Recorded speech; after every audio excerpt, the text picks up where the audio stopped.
Does it take your breath away and you feel yourself suffocating?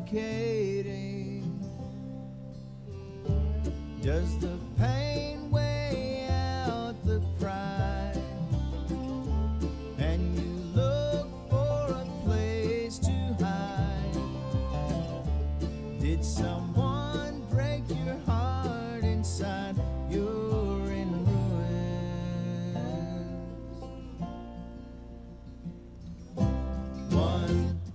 21 guns, lay down your arms, give up the fight. 21 guns, throw up your arms into the sky, you and I.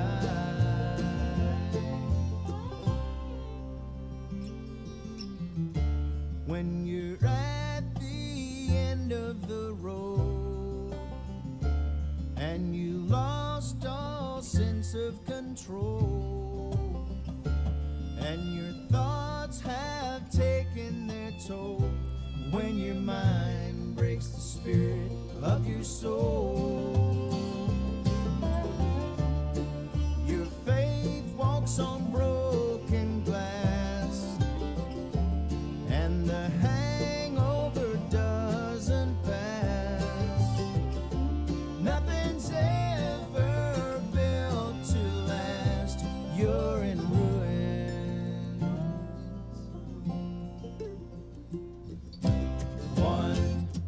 21 guns, lay down your arms, give up the fight.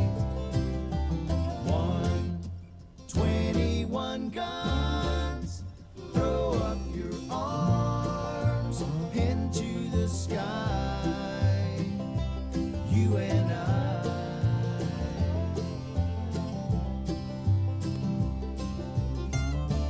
Did you try to live on your own when you burned down the house and home?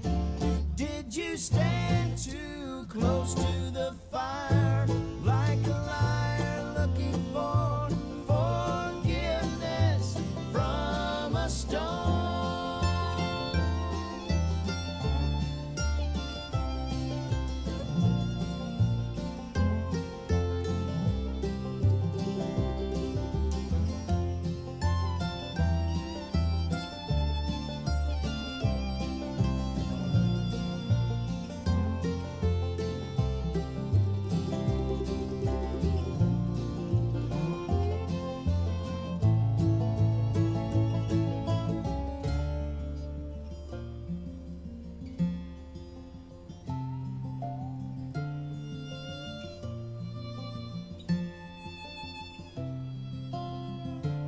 When it's time to live and let die, and you can't get another try, something inside this heart has died. You're in ruins.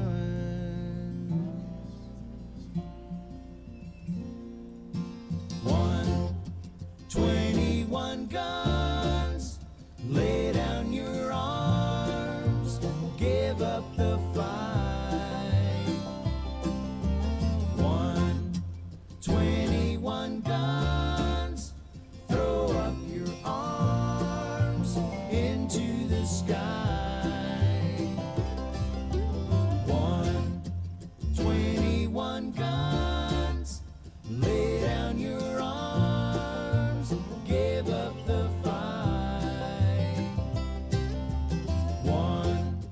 21 guns, throw up your arms into the sky, you and I. Hey everybody, it's the top of the hour. That means it's almost time for the Suzette Veneti show. Go ahead and get yourself some snacks, get yourself something to drink, get all comfy cozy, and share the link out with your friends and fam who are not already in the streams. Suzette Veneti will begin in about 2.5 minutes. And last for a lifetime and never let go until we're gone.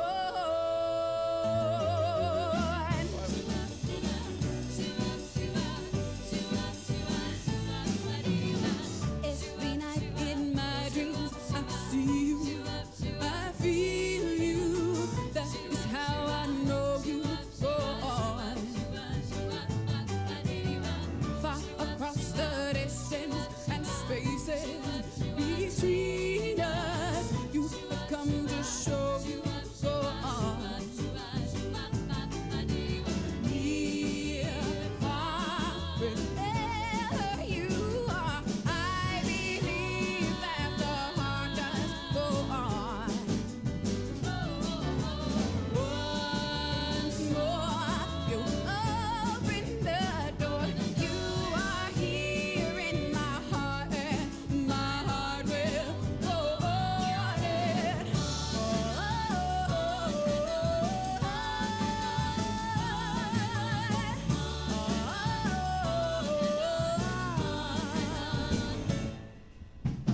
Love can touch us one time and last for a lifetime and never let go till we're gone.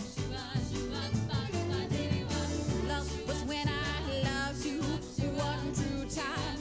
I loved you in my life will always go on and on and on and on. Near, far, wherever you are, you believe that the heart does go on. Once more, you open the door, and you're here in my heart, and my heart will go on and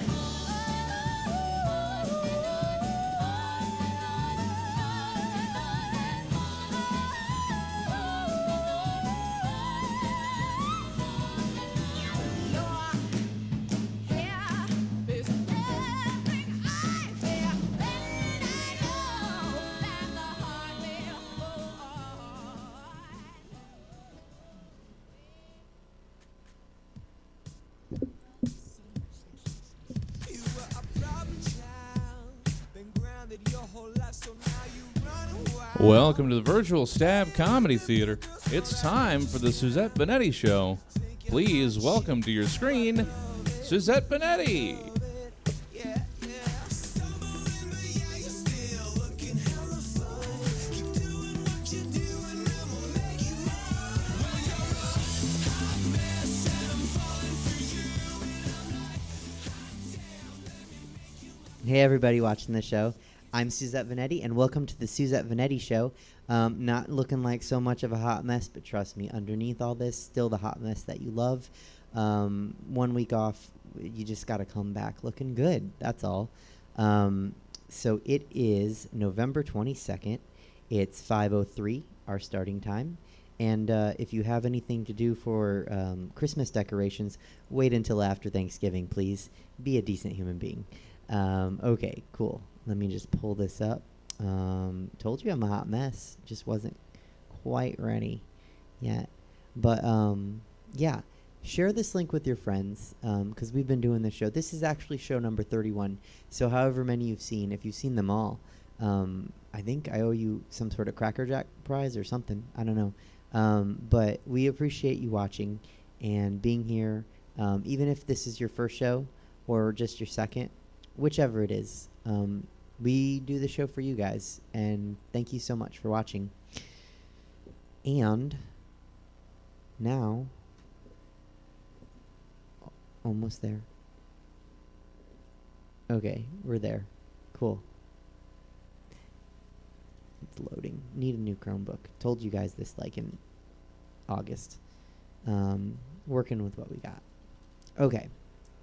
Out of Rocklin, California, which for anyone not local that's watching, that's about 19 miles northeast of Sacramento where this show is filmed.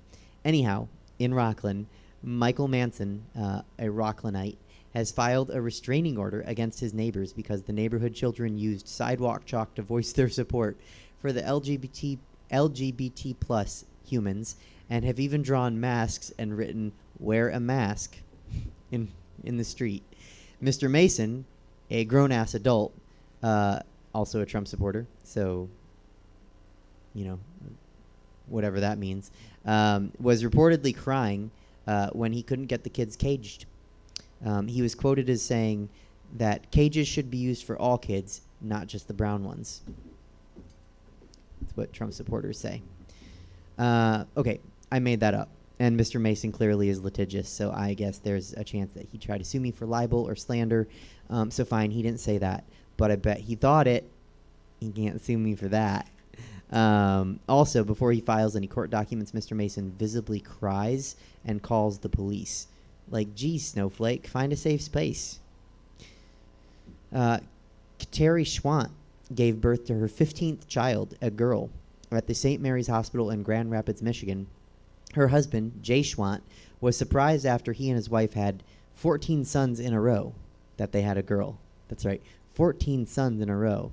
No twins or triplets, just 14 births. Birth after birth. Anyway, back to the joke. 14 sons. The sons whose ages range between 2 and 28 are also surprised to suddenly have a sister. Allegedly, Miss Schwant had a veritable baby factory, who is a veritable baby factory, regrets saying 30 years ago that she would keep having kids until they had a son and a daughter. Mr. Schwant wants to keep going and see if they can add more daughters, but of course he does. He's not the human being who's birthed 15 other human beings over 30 years. Not a joke, but Saturday the 14th was the 60th year anniversary of Ruby Bridges' desegregation of her New Orleans school. Most Americans know Mrs. Bridges from her depiction in a Norman Rockwell painting where a then 6-year-old Ruby Bridges is escorted to school by 4 U.S. deputy marshals. Happy anniversary, Miss Bridges. The world needs more Ruby Bridges and more parents like her parents who risked their lives, lost their jobs, and ultimately their relationship, but for the betterment of our country. In sports, Gordon Hayward opted out of the remaining 1-year deal worth $34 million that he had left on his contract with the Boston Celtics. Hayward, who is very pro white people, opted out of his contract with Boston. I don't like. If Boston isn't racist enough for you, Gordon Hayward, where are you gonna go? That's an old joke. He signed with the Charlotte Hornets yesterday, but it was still a good joke, so I told it. L'Oreal developed a virtual makeup filter for users who want to virtually wear makeup for Zoom or other virtual meetings as we continue to slog through the 2020 work-from-home times / global pandemic. Maybe now Suzette Veneti will look decent on her show. What? Who wrote that joke and put it in? That's not nice. Sacramento, once again, was named one of the worst cities when it came to dating in a list put out by the Apartment List. Honestly, though, this time I'm glad because there's a pandemic. So everyone should not be doing well at dating in person right now. Also, now I know why I haven't gotten a date in like at least 11 months. It's been 11. I'm going all the way back to the start of 2020. You can't stop me. I know pandemic didn't hit, but like we heard rumors, and that's why I haven't gotten a date. It's not me. Okay. No one knows what dripped down from Rudy Giuliani's hair during his recent press conference. No one knew what it was, although that didn't stop experts from speculating that it's a water-based topical coloring in the $8 to $15 range. I'm not surprised that Giuliani can be so concerned with his image that he would use just for men. I'm just surprised to find out that he's concerned about his image at all, because it doesn't look like he is. Yeah. Supernatural wrapped up his 15-year run. Apparently the show realized that we're in 2020 and Supernatural is just not that scary anymore. 2020 is doing a great job being unbelievably ridiculously scary. So they didn't keep going. That's all the monologues. We're going to start off with our regular contributor. I love him. You love him. He's one of my friends. He's a great follow. Follow him on Instagram. We're going to talk some reality TV. Give it up, Bees and Booze, for Clifton Ellison. Come on. You got to go by now. Hold on. It's my fault. How you doing? There we go. Hey, Clifton, how are you? I'm good, good. It's just another resting Sunday, so I'm enjoying it in the background while I'm talking to you. But girl, did you watch The Housewives of Salt Lake City? I did watch. Who stood out to you? Okay, so you didn't see my comment to you, did you? Yeah, I remember you talked about Jen, the one that was Hawaiian, but she said that the Mormons see her as black. Well, And- I think all they do that like cute little intro at the start. Mm-hmm. I think all of them should be like, I wasn't popular enough for New York, and I wasn't pretty enough for L.A. I'm too white for Atlanta, so Salt Lake City's where I'm Queen Bee. I'm a Salt Lake City 9, but an Atlanta 4. You know what? If that's the case, I think I'm a Salt Lake City 12.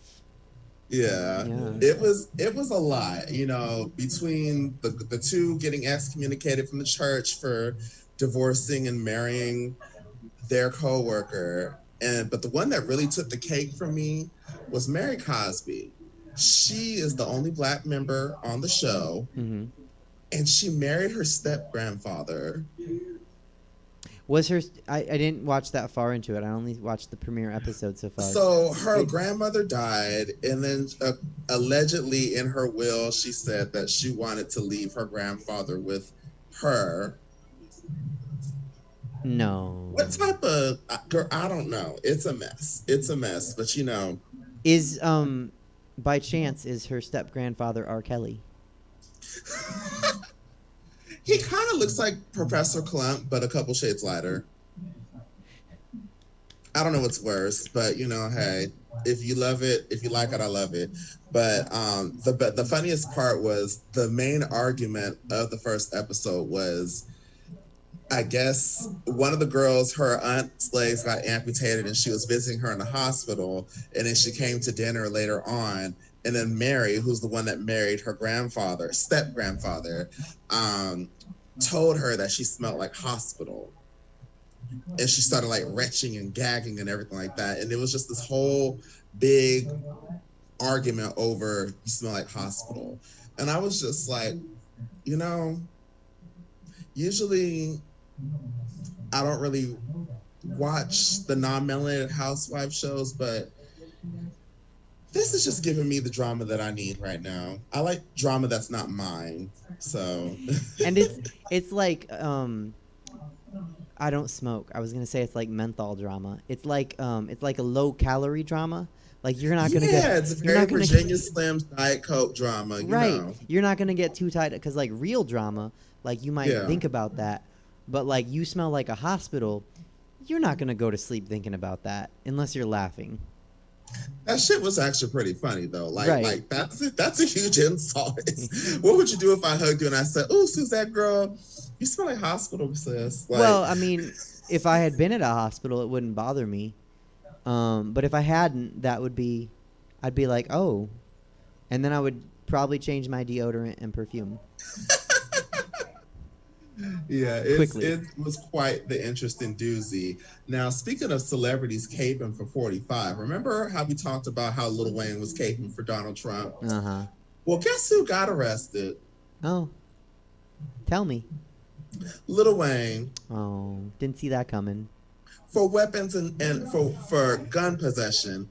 And it's like, oh, but aren't you friends with the person that is sponsored by the NRA and shouldn't he have gotten you out of the... Oh, Nope. and he's a lame duck president now. He can just go ahead and pardon. Yeah. So- So, I mean, like I always say, tap dancing and cooning ain't gonna get you far in life. If something ain't right for you or something or somebody does not respect the melanated people, don't go with them. Yeah, no, I agree. I don't care how much he paid you or anything like that though, but he was shooking and jiving, and now he's shooking and jiving in jail. So we shall see. And what else happened this week? I feel like I'm missing something did you watch the Fresh Prince reunion? I haven't seen it yet. We were talking about it in the dressing room today. Do tell. It was very, it warmed my heart to see that the beef between Aunt Viv, the OG Aunt Viv, Mhm. and Will Smith is finally over. I feel like for us people that were raised and grew up in the 90s, like that was a huge scandal back in the day. You know, you tune into your show and all of a sudden the mom that went from one shade to 10 shades lighter and a whole completely different woman. And then of course, you know, she talked about how she didn't get any work for over 20 years, and you know, but she also went on her YouTube page and said some very, very messed up things about Will, and there was a lot of animosity, and I get it, especially after she said the backing behind it though. But it was just nice just to see that beef finally end and see both Vivs hugging it out and everything. I was just like, oh, my old heart. I saw the pictures and Mhm. it made me happy. Also because I know somebody who went to high school with OG Aunt Viv, but it felt right having both of them. To me, a lot because Uncle Phil wasn't there. Yeah, it's I feel like it would have been a little weird. Like, you know, the picture they would have tried to put like an Aunt Viv on each arm, and that just would have been a little. I don't know. It wouldn't have been as special. He really, like, you really don't think about it though, but like that is a show that like everybody brought something to the table. Oh yeah. And like if you take him out of the equation, I mean, no shade to Will, but Uncle Phil played a huge role in that show. And if you take him out, it's not the same. And I forgot that he passed until I got to the reunion, and I was like, why is he not here? And I was like, oh yeah. You know who played like a really huge role that probably would be like not. Well, I think maybe he'd be mentioned, but Jeffrey. Yeah. Like Jeffrey too, and he was shady as hell. He was Like the perfect type of shade. You know, I feel like every good 90s sitcom had somebody that had good shady one-liners. Oh, that like the main character wouldn't catch it until like 2 seconds later. Like, or they would. Like the nanny had Niles, and like the main character, she knew. If you locked up Niles, Jeffrey, and Sophia at a dinner table with some alcohol, and just to hear that conversation, just the shit talking that would just be going on in that house. Who would be another good shit talking sitcom from the 90s star? 90s or 80s? Grandma Estelle. Yeah. I mean, no one really talks shit on Family Matters except her. Yeah, that was the only person that really got kind of shady. Right. Maxine Shaw from Living Single. Okay. And then trying to think, confession, I never watched Friends. Sorry. But I'm not as basic as everyone thinks, so I'm right there with you. Although I tried. Quarantine left me a lot of time to really get into or try to get into a lot of the shows that everyone keeps saying, you need to watch this, you need to watch this. Yeah. I probably did like 3 episodes and I was just like, I'm not laughing. Everything I know, the shady one was Chandler, but then they kind of, I've read the words that he was neutered when they put him together with Monica, so I'm not really sure who became the shady person then, if they had one. Maybe Rachel at that point. Probably Phoebe said some things that were like, I can identify with that. She said some things. Karen Walker. It just came in my head. I was like, there's another shady person, Karen Walker. She gets a spot at the table. Yeah. Yeah. Well, it's so good to be back. It's so good to see you, and that you look nice and refreshed. You got us a little nasty housewives, the Sacramento side ponytail, looking like you're about to go to the winery and get you a bottle from the most expensive winery in Stockton. Maybe. I would have Helen bring it up though. I'm not going down there. You're giving me. You're gonna have your bachelorette party at Badlands Teas right now. Oh, wouldn't that be a fun brunch theme? Oh my God. Commission that. That would be a fun thing. Suzette's bachelorette party? Yes. I have been asking for a drag mitzvah for 3. I don't know when I get it. That's the problem. I get it when I deserve it. So, or we can do it when you're 13 in dog years. I mean, that could work. Because 13 in dog years is what, like 3 or 4 in human years? It depends on the dog, because the bigger dogs age faster, and smaller dogs age slower. So so the drag mitzvah, and for girls you do it at 12, so like even sooner. What I told Apple is when I've reached the point where we can say, you know what, she might not call herself a queen, but Suzette is a queen, then we can have my drag mitzvah. Okay. So I'll be there with the mazel. Sort of like video game, like, okay, now she can death drop, like I've done that, like maybe that's a check. We're not at doing her own hair. Don't think this wasn't me. But you know, when I get there, it'll be fun, and I think it should totally be a party. We'll be there. Thank you. Rain or snow, you know, or in the cold. I'll be there. Was it cold today? You know, Deborah? it wasn't, because we only did the one show at 12:30. We're trying to figure out a good time to do the shows because it's a little cold at 10:30. So we're working on maybe sliding them an hour. Okay. Except for this next week, we're doing, because we already have people coming to 10:30 for Pop Icons. So we are doing Pop Icons 10:30, 12:30. Okay. Are you coming? But you know what? I'm about to check my calendar. Okay. Oh, it's a 4-day weekend, ain't it?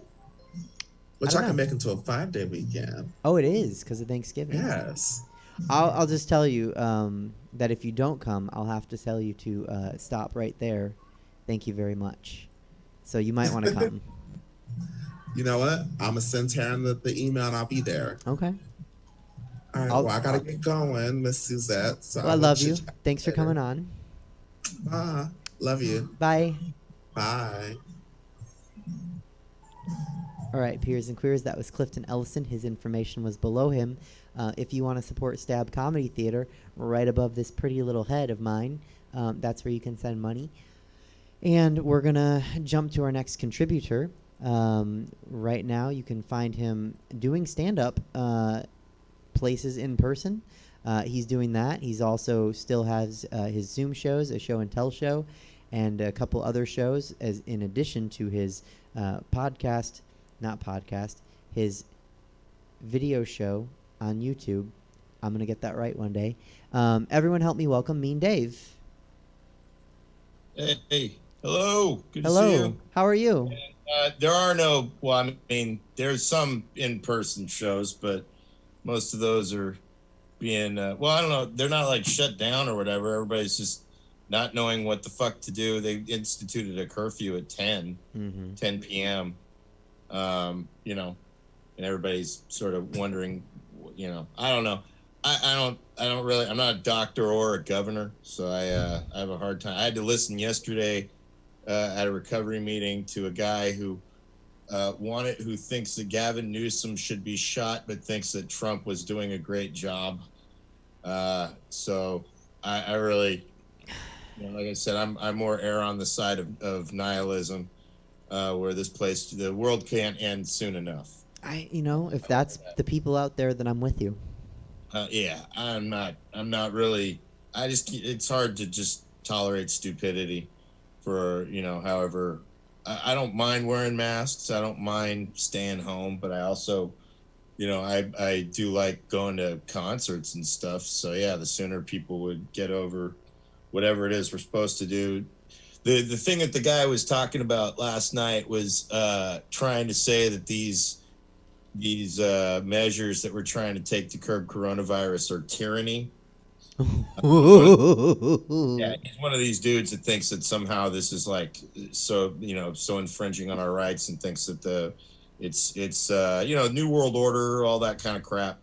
And and there was a time when I might have even heard him a little bit, like after 9/11 or some shit, but I have a hard time believing that when there are countries who went through the masks and the measures and all that stuff, and haven't really heard too much about mad dictatorships taking over those places. I hear more about them stamping out the coronavirus than anything else, and and kind of moving along. So as far as all the tyranny is concerned, you know, he still is able to get his orange juice. And you know, we even asked him to wrap up the meeting when he was going on and on about his bullshit, and he went on for another 5 to 10 minutes. So we can't even stop him from his free speech in our fucking meeting. So I don't know what the fuck he's complaining about. He's a bad comic. Like, no, it's just one of those things. It seems to be the same. It's one of those things where everybody just has these fear of whatever rights that they have, delusions of being taken, and that's their reason for whatever. And then they go out and get more guns that they think are going to be taken from them. And so I'm just like, yeah, I'm all for the guns, because the more likely you are to shoot yourself in the head, the more that you have around the house. So I'm all for that shit. But yeah, what was it? There was something that was bugging me. I forget what it was. You know what's great is when things bother me, I forget about them now. oh, It's so wonderful getting older. that is pleasant. You just you know, it's like, you know what, that pissed me off. You know what, I'm gonna forget about that shit. I think it had something to do. I mean, well, it's Thanksgiving this week, right? Mhm. So you're supposed to be grateful and thankful, and I am thankful for, you know, a hellish year that's just made everybody just really, you know, uncomfortable and all that, and I dig that shit. Because I don't like seeing happy people. I'll be perfectly honest. When people are happy, that's when I'm like, you know what, fuck this. And so it's been nice seeing like a whole, you know, just, you know, kind of just different things here and there, just kind of coming undone. And, you know, and then you have I just posted reminding people, like, remember when Donald Trump was going to talk about taking away TikTok and all that. And that was, yeah, you know, and you kind of forgot about TikTok. And I still see TikTok videos. Nobody's taking away your TikTok. There's that shit again. If somebody's going to take away your shit. No, probably not. No, and so it's a lot of shit just gets worked up in your head. You know, I actually had an argument with somebody this past week who was being rude to me. And I called them on, because then they called me rude for my response. They were sending me pictures. They sent me a picture of a cat. It was a cat thing, and they were saying, yeah, somebody sends me these pictures of their cat every day. And I said, well, don't carry on the tradition. I got plenty of pictures of cats from my cat sources. Uh-huh. And they're like, I can't believe how rude you are. I was just so rude. And I said, what? Just because I said in a half joking manner, don't send me your fucking cats? I don't think I was rude. I think it was that's a reasonable, you know, request. And had a 20-minute conversation with them about how, I don't know, it's one of those things, you know, if somebody, you know, if I contact somebody and they're in a bad mood, all right, for the most part, I'll tell, and I'll be like, hey, sorry, caught you at the wrong time. Or even if they don't respond, even better. This is somebody who has just a hypersensitivity to every single little thing, because granted, they're also, you know, they're one of these people that works from home, but then wishes they could work in person again, but has a huge fear of the virus. And guess who gets to hear about all of this neurotic bullshit? I do. And that's me being a friend, being of service, listening to someone else's bullshit that I really particularly wouldn't want to hear, but I'm a friend, so I will hear your bullshit, and I won't even give you any. I'll just be like, yeah, that's where recovery helps me, but you're not a drug addict, so you know you are obsessive as one, and I don't need drugs when I can just read your messages and feel like I'm on them all over again. And so it's nice to have that kind of window into that shit. And then so basically I had to break down how in fact it was more rude to hit somebody up, you know, kind of, you know, tell them something or whatever, and then clearly if they kid back, you're kidding. You know, this is somebody who also kids with me a lot, and then I realized, oh, this is one of those people that like, oh, I can bust your balls, but the moment you might say something back, you know, can't do that. So, and that just seems to be a lot of the state of the world today, and that's why I like seeing everything go to shit, because these are the, you know, these are the very people that are affected most by it, the people that it's all in their head. And so yeah, I sleep fine. I've been sleeping a lot lately. Matter of fact, has anybody else been sleeping 12 hours? I don't know. No, just me. Good. Yeah, been loving it. So it's good to see Chelsea again. Haven't seen you in a while. Right on, looking beautiful as always. Wonderful. So, but yeah, and of course you too, Suzette. I mean, you look. Yes, with the. I mean, it was weird seeing the jacket though. I'm not used to seeing you in the. I mean, I know it's cold. I'm pretty sure the Stab Comedy Theater doesn't pay for heating. So I'm pretty sure that's an ice box you got going on over there. I'm just looking. Not just your vagina, but your, you know, kidding. I'm just looking fancy today. That's all. Looking fancy today. Yeah. Well, definitely. So, but let's see. Is there anything else to rant about? For the most part, yeah. So I mean, there's live shows. They're still doing some live show. I mostly, you know, been doing some Zoom stuff in college. We've been doing some disability shows. Me and Nina G. They've been really fun. Yeah, like I said, life's smooth. I'm pretty sure they figured out that the election wasn't a complete fraud, and that they're, you know, that's what I love about this shit, man. I mean, 4 years ago, this election was not fraudulent, and then 4 years later, you know, and I love seeing some people point out common sense and all this. It's like, yeah, if this was so fraudulent, why did we still have the same, you know, shitheads in certain states that did turn blue? You know, they still voted for Mitch McConnell and some of these other people. It's like, if it was such fraud, you would think that they would do a better job of fraud, but no. So it's just kind of like, it's one of those things. It's like, you know, I'll say one thing for Trump. It does suck to find out that, you know, people don't like you. That's anybody, even assholes get their feelings hurt. I think the funny thing about it though is, all it would have taken for that idiot to win is just the smallest shred of kindness, the smallest. He lost by such a margin that it wouldn't have taken much for him. All he had to do was do what politicians have done since before I was born, and that is lie. Just fucking lie. Well, he's not a politician, remember? Like, he's different. Well, no, that's just bullshit. But you know what else is bullshit with politicians? Decency, you know, humanity, that kind of shit. It just, the smallest shred of being, of appearing that way, not saying that he really is. We all know he's more fucking white power and all that other bullshit than he, but the smallest shred that's the thing, is he got white. He's the only guy I've ever seen. He's got white power on his side, and I've seen so many minorities also vote for this motherfucker. I watched this show, The Star Report, on YouTube, because it cracks me up. He's the hater from like old Hot 97 shit, and there are more. I did not know there's so many more black folks that were voting for Trump than I was aware of. Mexicans too. Or Latino, whatever, Latinx, all the new labels and shit. Across the spectrum. Asians, Tongans, all kinds of people voting for Trump. And I think it's more because they like just this appearance. They like the, you know, it's why people like Stone Cold Steve Austin taking on the, you know, they think he's some guy who's like, they just like the wrestling aspect of it, the wrestling persona of it. And whereas Biden represents, you know, boring politics, which I kind of would like. I'm all for. I'm more of the mindset, is what I've been saying. When Trump got elected, I was a child. I used to vote for I used to pray for the end of the world. And then when Trump got elected, I realized, holy shit, there was a God that heard my prayers as a child. That was so long ago.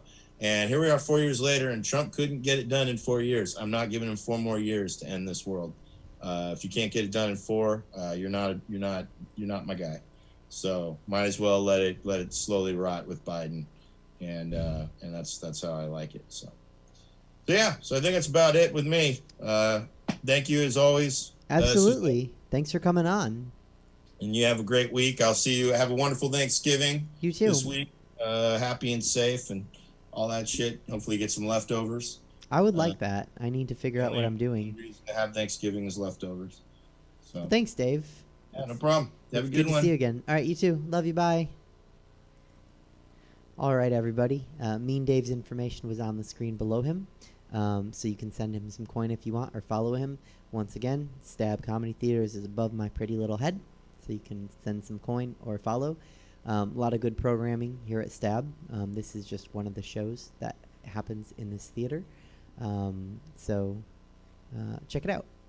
Anyhow, we're going to go to a contributor who is always a regular on the show, but she hasn't been here in a couple weeks. And I've missed her, and I know you've missed her. I'm going to get my energy up. Hold on. I've missed her, and you've missed her, and everyone misses her. So she's here. She's back. I love her. You love her. Give it up for Chelsea Bearce. Hi. Hi. How are you? So good. How are you? Feeling good. Feeling good. I don't trust that at all. That was a terrible delivery. Do you want to try that again? Well, I was How are gonna. you feeling? Are you good? I was gonna say looking good, feeling good, but I was scared of what you would reply with. What? What? Me? Yeah. I just didn't want to say looking good, feeling good, and then you. Why not? Because I will tear you to shreds. I mean, I need you to have a little bit of confidence. I mean, have a little bit of self-worth. Okay, Oh. that's what I need you to have. I have right it. now? I have Yeah. it. How I are have it. you? How are you right now? I'm looking good and feeling good. How are you? Oh my God, yes, bitch. And you know what? You are looking good and feeling Okay. good because I got a message from Heather Weber and Miles Weber who are watching right now, and they said, Suzette's hair looks phenomenal. You need to tell her. Oh. So, you are looking good, bitch. I need you to hold on to that, okay? Just Thank have you. that within you, okay? Don't Okay. let your head get too big, but it can be slightly inflated. No, it won't get big at all. You missed when I mentioned this to Clifton, but it looks good, but this wasn't me. It wasn't you. No, I just let it Okay. happen. Great. Okay, you just woke up like this? I get it. No, somebody that cares about me made sure I looked nice before the show today. Who cares? Okay, great. Yay. Exciting. It's so good to see you. I haven't been here You in too. a few weeks. That's absolutely true. I And, know. Tell me everything that's going on. I forgot about this show. So thank you for texting me during Clifton's portion. I appreciate it. I'm not home right now, which is why my Venmo sign is not right here next to my head. Oh, you're not. I am at my friend Shay's house. Yes, she does watch this show a lot when I'm on it, and she gave me champagne. So we're doing great. Everything's fine. But yeah, it's been a weird couple of weeks, right? Where did we leave off last time I talked to you? Where were we? Let's talk about it. Well, I'm having trouble remembering because we talk off air as well.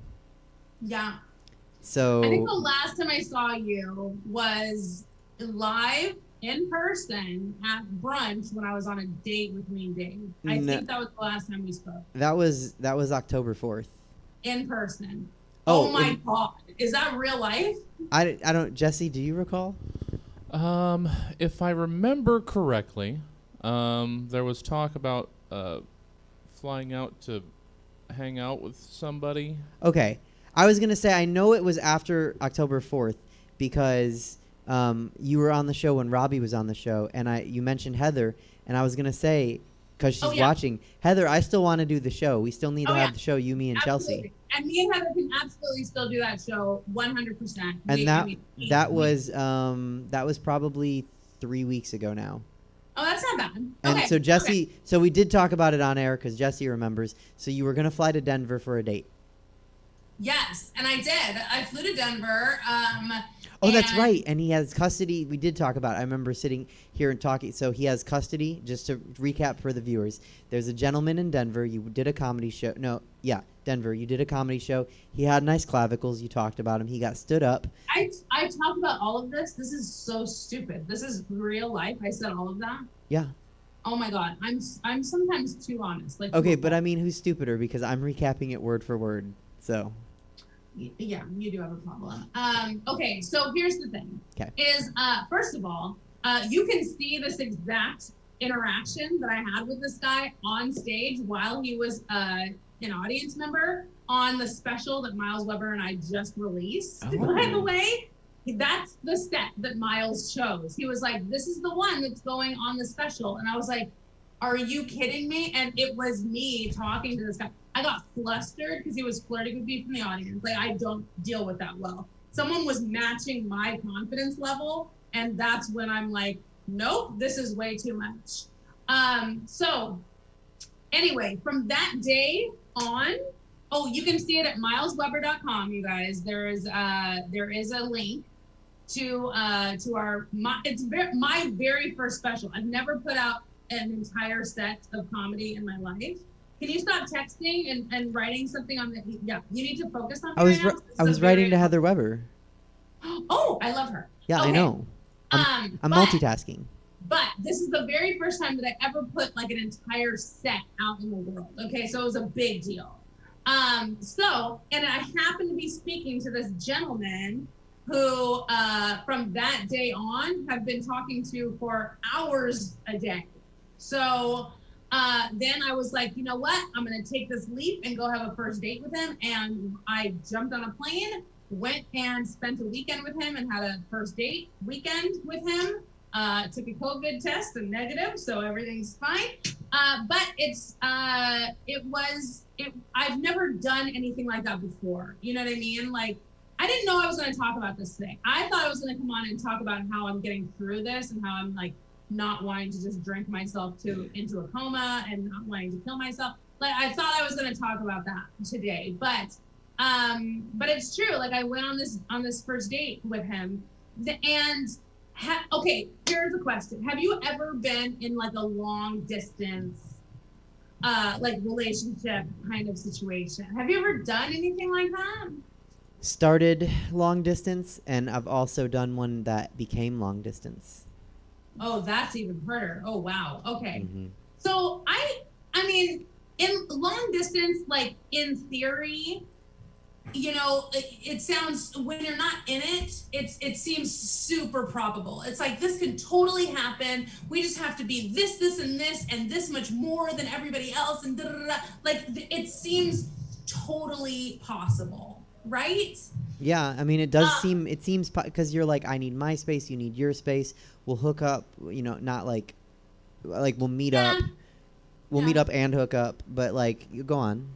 But it's also what it is that what I'm finding is that communication's already difficult in a relationship. Like, communication's very difficult to attain. Someone always is leaving something out or leaving someone hanging or not telling everybody, you know, where they're at. Like, there's always some sort of thing lagging. But when a long distance relationship comes into play, the communication has to be so over the top because that's literally all that you guys have, you know? And so that right now is becoming that's becoming, I don't want to say problematic because that's such a negative word, but it is becoming quite a challenge. A hurdle. I said a challenge, a hurdle. That's all. Yeah, no, it's because a hurdle. Yeah, yes. I thought you said I've heard of it, and I was like, I hope you've heard of a challenge before. But yes, a hurdle, that makes more sense. I am a challenge. I haven't just heard of it. I'm the president of the fan club. So it's just becoming like it's becoming more obvious how difficult that level of communication needs to be. And the fact that you want both parties to be at that level it's a hard thing to attain. So that is showing to be the challenge right now. But did I have an amazing weekend with him? Absolutely. Do I want to continue and see a future with this guy? Absolutely. There's no question in my mind. And there was just way too many things that like fit into place for me to be there that weekend, for him to show up to that show, and for us to record it. Like, there's all these different things that fell into place for us to be in that room at the same exact time. It was just way too kismet, you know? So I like where this is going. I have more optimism than I have had in a very long time. and it looks very, it's a very exciting prospect, I'll say. So Awesome. yeah. I'm excited. And for anyone watching at home, I mentioned that Chelsea and Heather Weber and I were going to do a dating show, and it was going to be how to date an entertainer or a performer, Yeah. same thing. And clearly, like, Chelsea now has a new perspective on it. Not that she hadn't dated before, but this is wholly new for you that you. No, and the thing is that Heather and I, we would be able to provide different kind of perspectives on this thing, you know, because she is the wife of a national headliner, you know, but then she's so comedically tuned in. She's very, very funny. You know, we gave her a writing credit on this special that we have because she does watch our comedy and she views it from a comedic point of view. And so she helps us write. But I'm also a stand-up comedian, so I've dated from that perspective, but I've also dated a stand-up comedian that was more successful than I was. And so I have that perspective as well, being a stand-up comic who's dating somebody, but also being a stand-up comic who's dating someone more successful than me or who has more experience than me in that realm, you know? Go ahead. Are you more successful now than he was when you dated him? Oh my God, that's such a very good question. I know, I do that. I really want to say yes for my ego's sake, but you know what? The reason I will say yes is because he sticks to his area. Granted, his area is like New York City, so it's like you kind of win. Yeah. But the fact that he doesn't travel for comedy proves that he stays where he is. Like he stays in the bubble that feels safe to him. And when I was new to New York, I saw him and I was like, yo, that's a level that I want to hit. But now that I've done comedy so much longer, you know, since our relationship, I'm looking at that and I was like, wow, he was really completely stuck where he was and had no intention of like growing or spreading his wings or doing comedy in a bigger sort of situation where it's more universal, you know? Settling. He's settled. Yeah, no, okay, well, cool. Then I think you won that. And yeah. I'll take that. Yeah. So you do I'll have take different that victory. perspectives, and I have zero perspective. Just nothing. I'm just going to serve as the every person. Also, I saw Miles put on Facebook that if anyone wants Heather's help writing jokes, she's there. And I was like, me, I do. So Yeah. I didn't write it, but I'm saying it now. I'm declaring it. I have a Facebook group that I started, and it's where you just kind of bring unfinished jokes and we just kind of talk it out. Because that's kind of how Miles and I became friends, is because that's how we kind of communicate. You know, like we just like bring up like premises, but the way that we talk is just kind of workshoppy. You know, we're just always kind of on. Right. And so I started this Facebook group, and he's actually been a part of it, where, you know, people log on, we'll start a Zoom meeting where it's just us talking, it's a discussion, and we'll talk about jokes that aren't quite finished. I have this premise that's really funny, but I don't know where I could go. Do you guys have any idea? Because sometimes when you're writing material or you're writing jokes, you're too close to the material, you know? And so if you filter it through a third party, you know, ear, then it's easier for them to be like, hey, you know, you could actually go this way. But because you haven't thought of that, it's like, oh my gosh. So it's just looking at it through a different lens. And sometimes that really helps you just amp up your material, which is, now that I have a special out, it's like, well, now I got to start writing all over again, which is great because it's just going to like work that muscle. And in 2021, forget it. I'm entering all the contests. It's all over. I want to win everything. I want a credit. I want a little logo you can put on my, you know, flyers for every show. It's just 2021. Look out! It's on. It's on. You're gonna get it because you get everything that you set out for. You do. You're like a very successful pirate. Oh, I like that. Yeah, you're like hardy ho. I'm gonna get that one, and then like sometimes the seas be choppy. Arg. But like, oh, I don't hate that at all. You still make it, and you like you're a swashbuckler. Yes. I I don't know what's happening, but I have good hair, and I've made you laugh and happy. Yeah, well, I'm a little drunk, but it's Okay, fine. cool. And by the way, tomorrow my game show is going to be on at 6 p.m. Pacific time. So please watch Who Wrote This Shit. It's going to be live on Facebook, on YouTube, and on Twitch. And Miles Weber, it's his birthday tomorrow, and he's going to be on the show. So we're going to have a Miles Weber birthday Who Wrote This Shit show. So be there.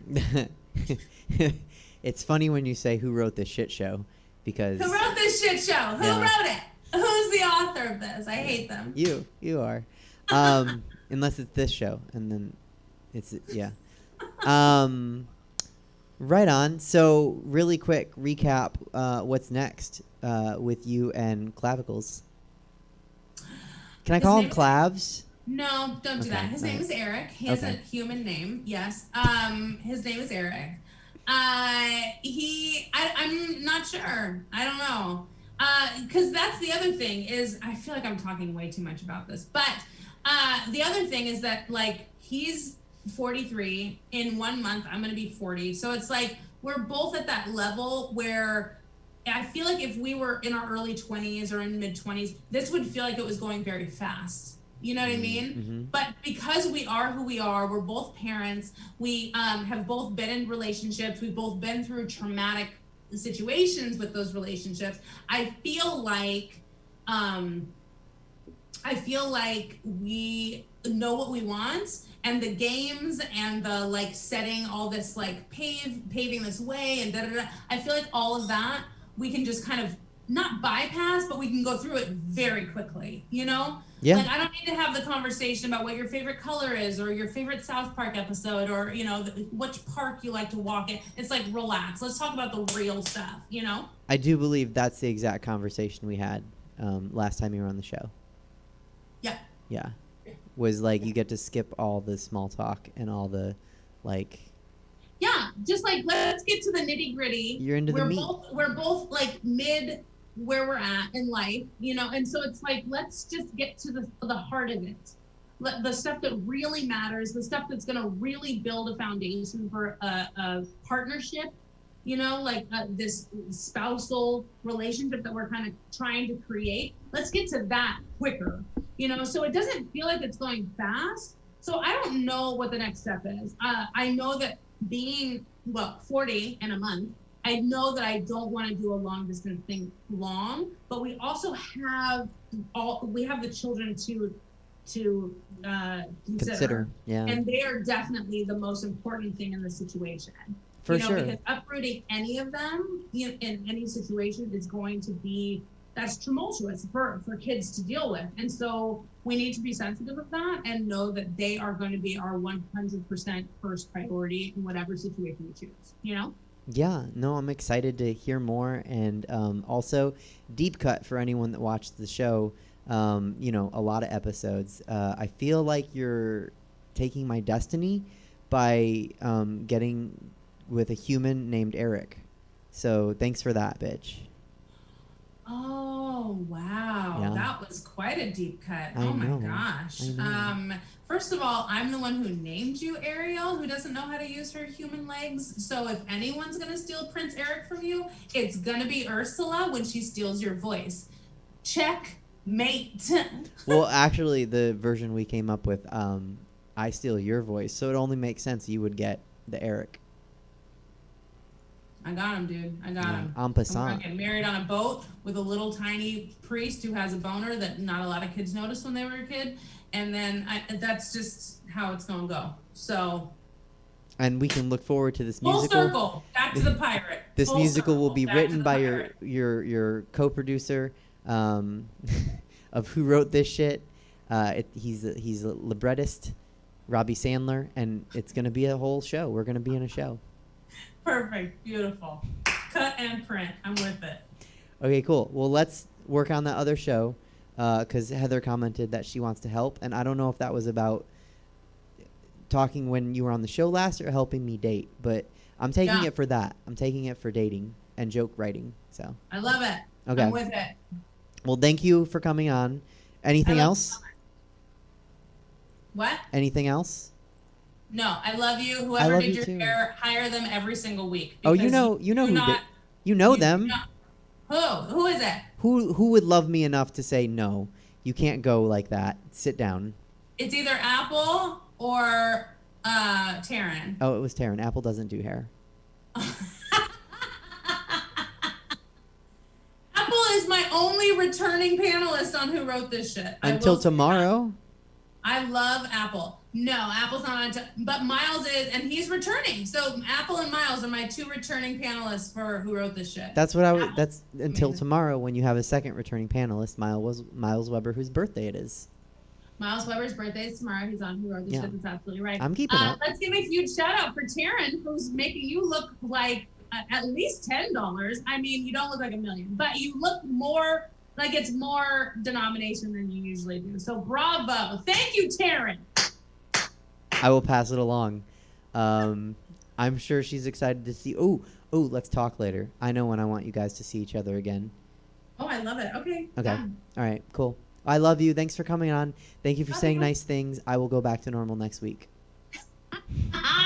Love you. Love you too. Bye. All right, everybody. That was Chelsea Bearce, one of my favorite people. Her information was below her, just like everyone else. It's very consistent on this show. And once again, Stab Comedy Theater's information is above me. And with that, we're going to get to our interviews. Want to make sure we are ready. Okay, we are ready. So this next performer, I have not actually met them. I'm so excited for this. Winner of Season 2 of the Maxx Drag Show. Everybody give it up for Peter Fromage. Hi. Hi. How are you? I'm okay. How are you? I'm wonderful. It's been a good weekend. That's good. It's been a good 2 weeks. Yeah, since Maxx Drag ended. It's just kind of all been great. So Wait, so are you saying it's good because the show's over or just because the world has changed? Both. And it was my birthday. Oh, happy right birthday. Afterwards. Thanks. Can we ask how old? So it's just kind of been a continuous high of good things happening in my life. Absolutely. That was the first thing I said at brunch the next day after the results. I was like, hey guys, 2020 is not so awful now, is it? And everyone was like, oh no, I guess not. I guess it's pretty awesome now. So happy birthday. Thanks. Yeah, I live in San Francisco, and unfortunately I was working the day we got all the results in, but San Francisco was very much like, you can tell the energy. Everyone was stoked. Oh yeah. So that was great. Right on. Well, what a good 2 weeks for you. And so you were named the winner of Maxx Drag. You earned. I was named the winner. I mean, you were named the winner, but I'm gonna say you earned the win on Maxx Drag. That just sounds like more like you took it, and less like it was given. And you had a birthday, and the world got right with an election result. Yeah, pretty dope. Was this your first competition show? It was, yeah. I started drag just over a year ago. My my drag anniversary is on November 6th. So it's been a full year, but I feel like I've done a lot with it, and this was just like a great way to like cap the year off. Right on. Well, what a cool first experience on a competition show. If it was your first show, where do you usually perform? So I started over at Ginger's in San Francisco, and I did some performances with Rebel Kings of Oakland. So they're like a drag king troupe, and they're all really amazing and hilarious. And then I actually was in England for a couple of months, so I got to perform in England a couple of times, which was really cool for being like a beginner drag person. Yeah. And then I had some friends that were on season 1 of Maxx Drag, and I was like, this sounds amazing. And I am not great with getting things done, so having a deadline was like perfect for my type of getting shit done. Right on. Who are your friends on season 1? Let's shout them out. Holden Wood and Clay Torres. And now I've kind of reached out to a few of them afterwards too. But yeah, those are my buddies. So it was cool to support them through it and then kind of go through it myself. Did they have any tips for you, or did you talk about it with them? Not so much, just because they're best friends. Like, I'm friends with them, but they had best friends that were in the competition. So I didn't reach out as much because I didn't want them to feel like overwhelmed by it as well. So I would honestly come up with an idea. Like I would just be thinking about it for 3 days because we only have 4 days to get stuff done. I would think about it for 3 days and then that one day just like bang it out and not look back. That's exactly how I would do it. But like, I don't know if you're anything like me. You wish you could do it like the first or second day and have that second day or the last day not to feel so crunched, but it never works out like that. No, not with my day off with Tuesdays, and everything was due Wednesday at noon. Oh. So it worked out perfect with your day off. It did. The final week we had to do like 3 looks within like a really short period of time. So I did end up like taking an extra day off for that. But yeah, in general, it was like, do I have time to go thrift? Like, let me brainstorm what I want my makeup to look like in this time, and concepts, because I know that they're quite big on like having a concept and it be really readable. Mm-hmm. So yeah, it's a lot of thinking for 3 days and focusing. And then execution on the 4th day. Mm-hmm. Right on. What was it like to, I mean, you don't have anything to compare it to, but this is a self-taped reality show. Did you feel that gave you an advantage, a disadvantage? Do you wish someone had been there taping and you weren't responsible for your own taping and editing? Or did you like that? I liked it. I kind of like to do my own thing. But it was really, we did have one challenge where it was a group one. So it was a lot of like back and forth. It's just like my schedule's always so all over the place. So it works for me to kind of to do that. But yeah, working with the other people was really fun. And were you able to watch our video? Which one? Uranus Craps Diamonds. That music one video? No, I didn't see it. But tell me where. Okay, Tell me where and tell the viewers. Okay, it's pretty funny just because Uranus does shoot out diamonds, so we just thought that was hilarious. And we just did Supermassive Black Hole, but all of our looks, Ling Ling, who's amazing, who's over in Vacaville. Oh my God, 30 minutes east. Vacaville, yes, love Ling Ling. Did this like crazy alien look that was like way out of her comfort zone, so that was really cool to see. And then like, did you watch Dragula? I've seen 1 or 2 seasons. It just felt very Dragula-like, and I don't know, because in the beginning I was like, oh, it's just gonna be a competition, and then it was like, no, this is for real, and really fun. I felt like a rock star, so it was pretty dope. Very cool. Did you learn anything valuable from the process of competing that you can apply forward into your performances?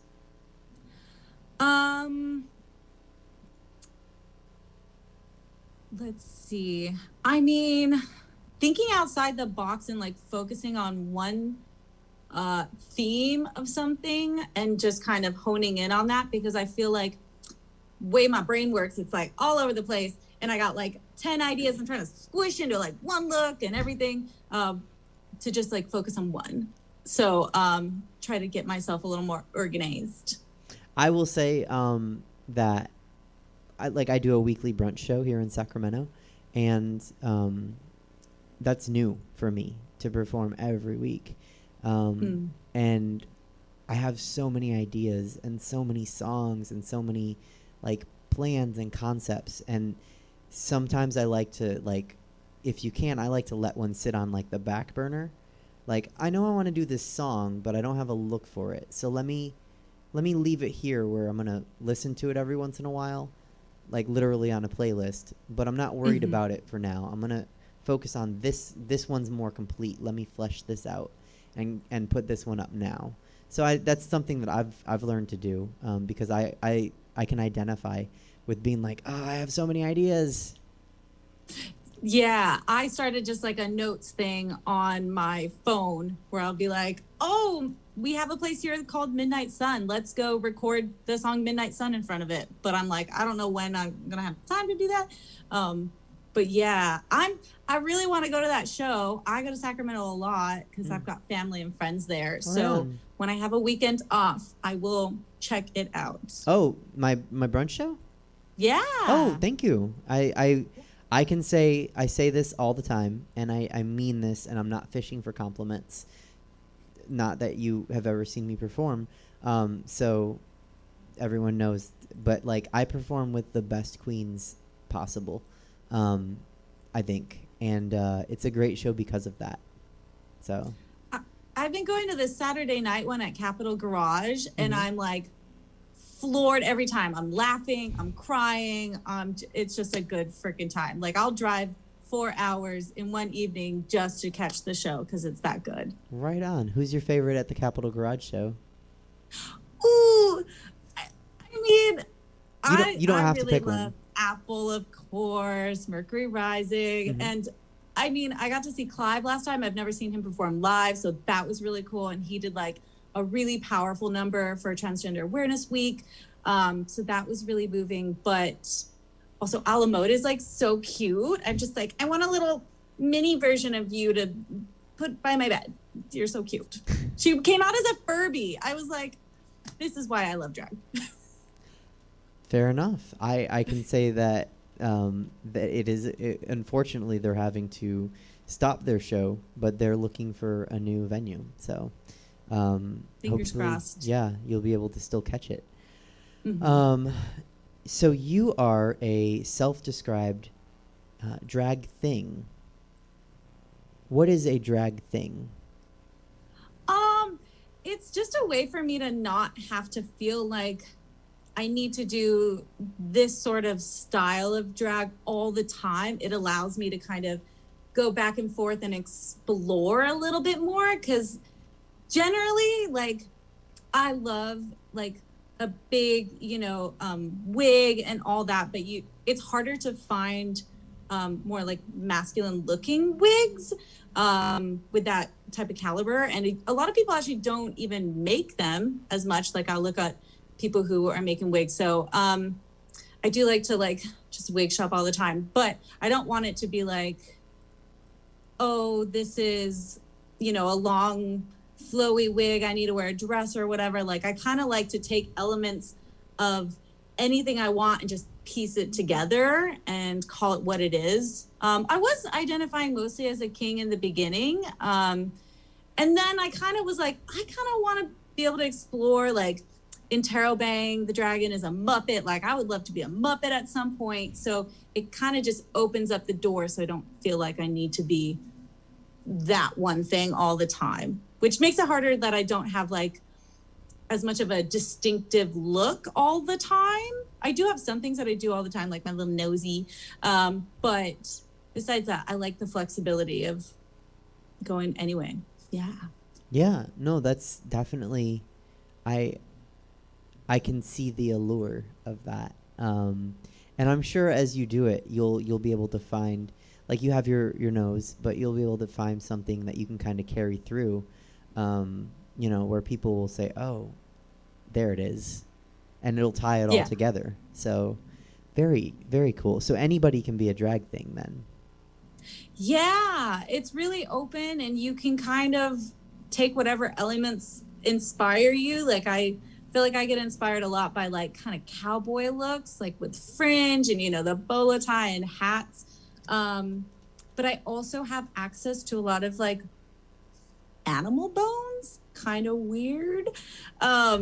My friend has a rescue, so they're all found like humanely and everything like that. So I've been exploring like doing like props and stuff with the bones, but I don't necessarily consider myself like into like gore or horror as much. No, but that was really cool. Thank you for showing that.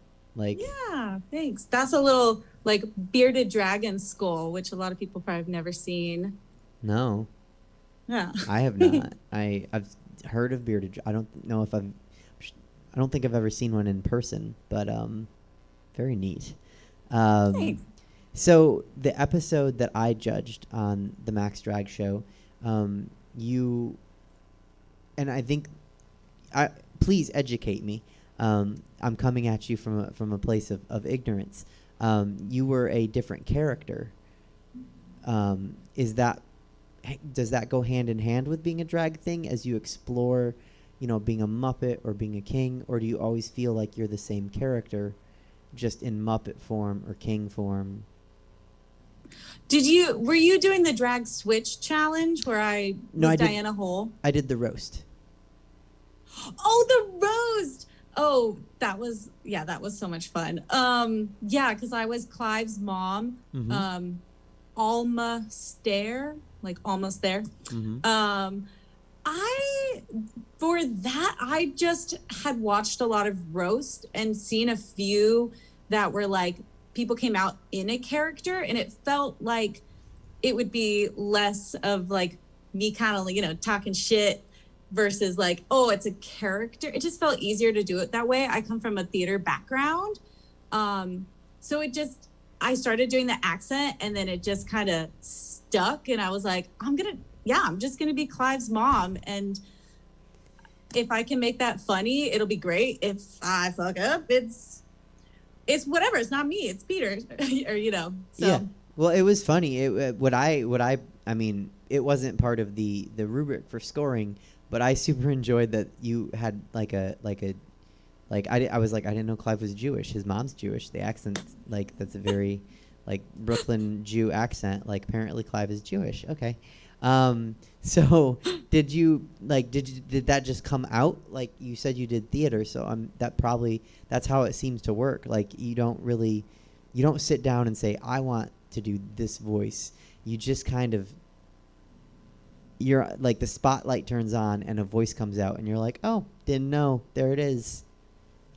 Yeah, that's exactly what it felt like. I was like, what would a mom be like? Jewish. And just kind of wanted to be a little over exaggerated. Uh-huh. I never met Clive's mom, so I had no idea what she was like. I didn't know if he was Jewish or not. I just kind of thought that it would be funny. I actually just did a Borat one too. So I guess I do like doing characters. I didn't even realize as much, but yeah. So how many characters have you done? Do you know? Well, yeah, I just did this one Borat where he's going around Castro in San Francisco and just talking about, oh, this is where the gays eat. And it's at the sausage factory, and kind of that little bit of Borat ignorance, but just funny at the same time. So I'll send you the video. You can watch it. I would like that. Where is it posted? Let's tell the viewers where it's posted so they can also... It's on my YouTube. Okay. If you just look up Borat in San Francisco Castro, it should pop up. Okay. Or if you send me something on Instagram, I can definitely send it over. Okay. But we had to do Snatch Game, which I was had no idea who I wanted to do. I ended up doing Steve Irwin. Okay. I can see that. Which was fun. Because I was camping in the middle of the Nevada desert, and I was like, what character am I going to be? And originally I planned to be the fly that was on Mike Pence's head, and just kind of be oh, it's my shining moment. I'm famous now. And then I chatted with Kevin about it, and he was like, it could be good. So I went with Steve Irwin instead, and my friend had this funny idea because he's the crocodile guy. We all had Crocs, so we would pull the Croc out to be my fake Croc, and I literally peed myself laughing because I thought it was hilarious. We were also drinking a little bit of Fireball, so that may have helped. Oh yeah, that's a risk when Fireball and me get together. So that's a really funny idea. I want to watch that. Also, you mentioned Kevin, the co-producer of Maxx Drag Show. So I just wanted to make sure anyone watching that isn't familiar with the Maxx Drag Show knows that it has 2 producers. So yeah, I nicknamed Kevin the Groundhog because he would just pop out all the time in the video, and then he'd disappear again. But he's lovely, and he goes to a lot of the shows over in Sacramento. So if you're there, you've probably seen him around. So being a drag thing, is it what is important? Why is it important for more drag things to exist? Totally. Great idea. The reason being is like a lot of people only know drag for like RuPaul's Drag Race if they've never been to a show. So they have this idea that that's what drag is.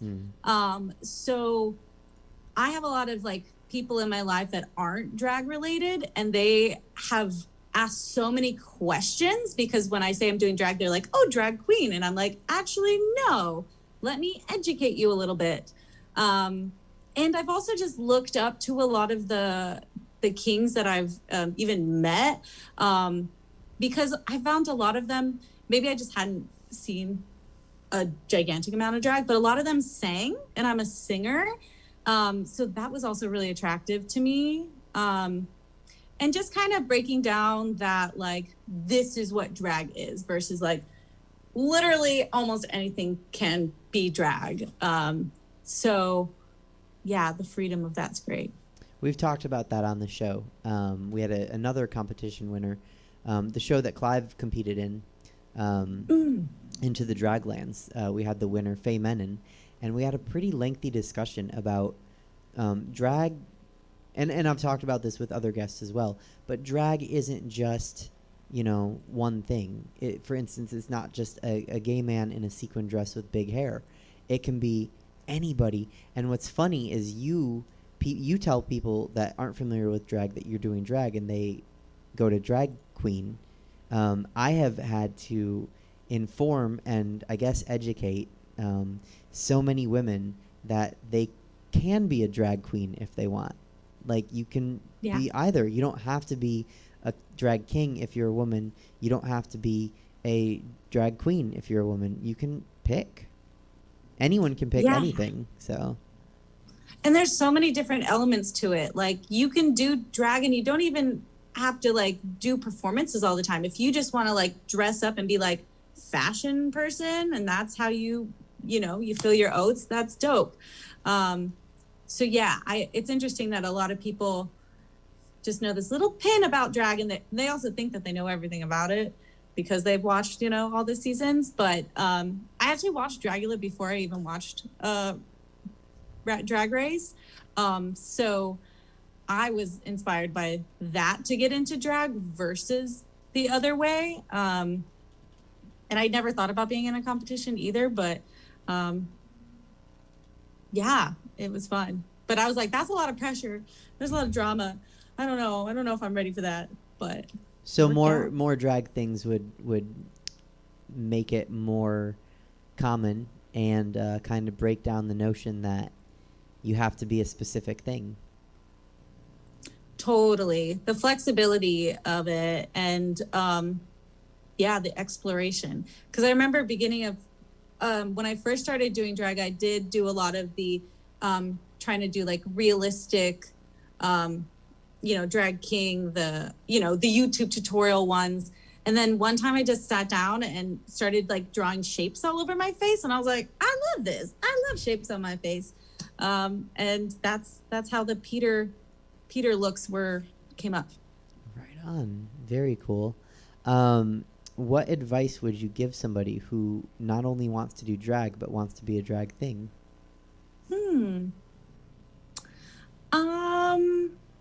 I would say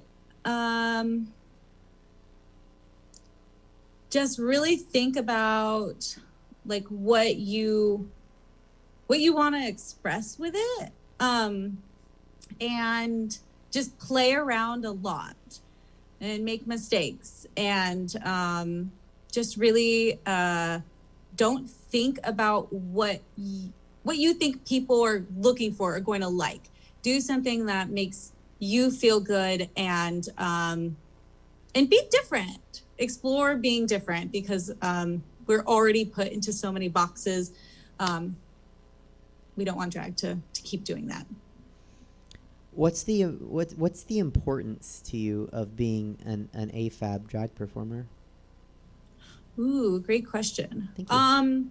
Well, I would like to break a lot of the walls that are put in, the shows that are 95 or not, 100% queens, and show them, we are just as talented and just as interesting and can bring a big crowd. And you should be thankful to have us on your show because we do bring something just a little different. And also, being an AFAB person, we also just in life have a lot of other challenges to overcome. So just try it out, make friends with people, be really nice, ask questions, and know that you are welcome and that people want to see you. I don't know if I would have started doing as much drag if I didn't.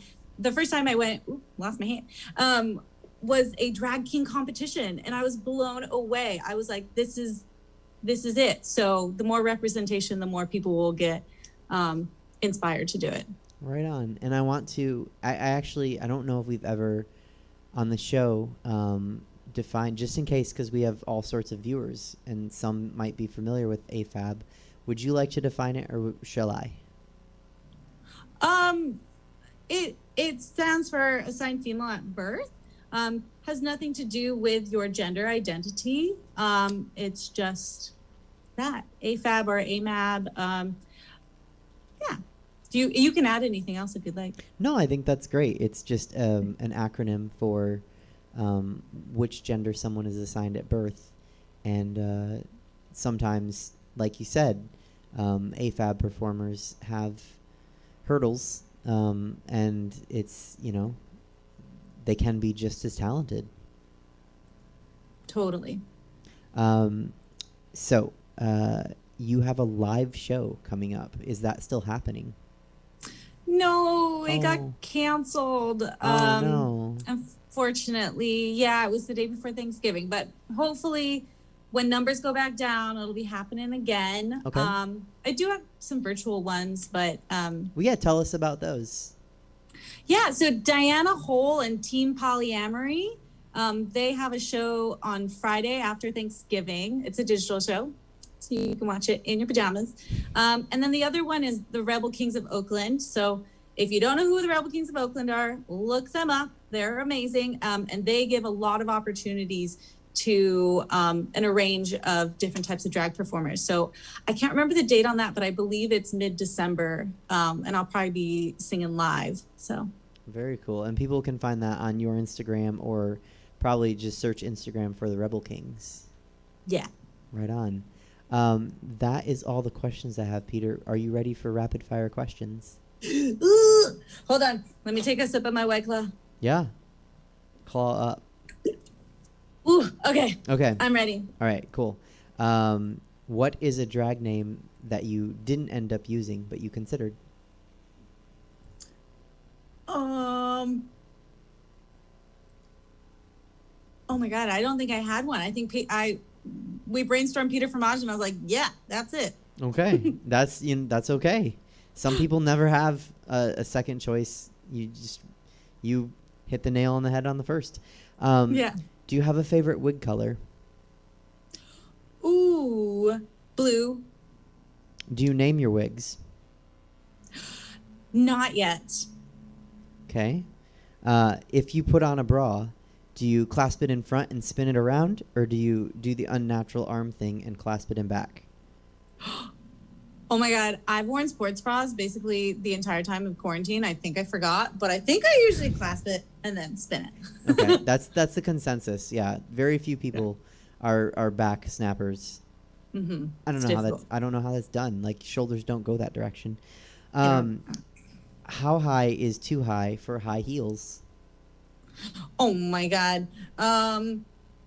Anything that's like this bigger than this, I'm like, no, thank you. And it got to be a chunky heel too. And even that, I'm like 30 minutes and then I need to sit down. Show me again. Bigger than what? Like this, maybe like 2.5, 3 inches. Oh, honey. I don't wear anything less than 6. I don't wear anything more than 6. But I guess I just wear 6. That's what I should say. Applause to you. I'm scared. There's a lot of stairs in San Francisco. I don't got health insurance, so. You know what I've always wanted to do is walk up the hill in my shoes, because whatever people say about me, I can walk in my shoes, and I want to try the I hills. would pay to see that. I would pay to do it. No, I wouldn't. I would do it for free, and I would accept people paying to see it. Oh, hey, there's an idea, Jesse. We need at some points we need ideas for fundraisers for the show, and maybe that's what we do. I will walk up hills and stairs in San Francisco in my 6-inch stilettos. Okay, this is about you though. I'm sorry, we just went off on a fun tangent. No, I love it. I'll help you film if you need somebody in San Francisco. Just I let won't me turn know. it down. What is your favorite recurring show to perform in? I think you already mentioned, but just in case. Well, See You Next Time is also one that I really like. Okay. See You Next TV is their Twitch handle.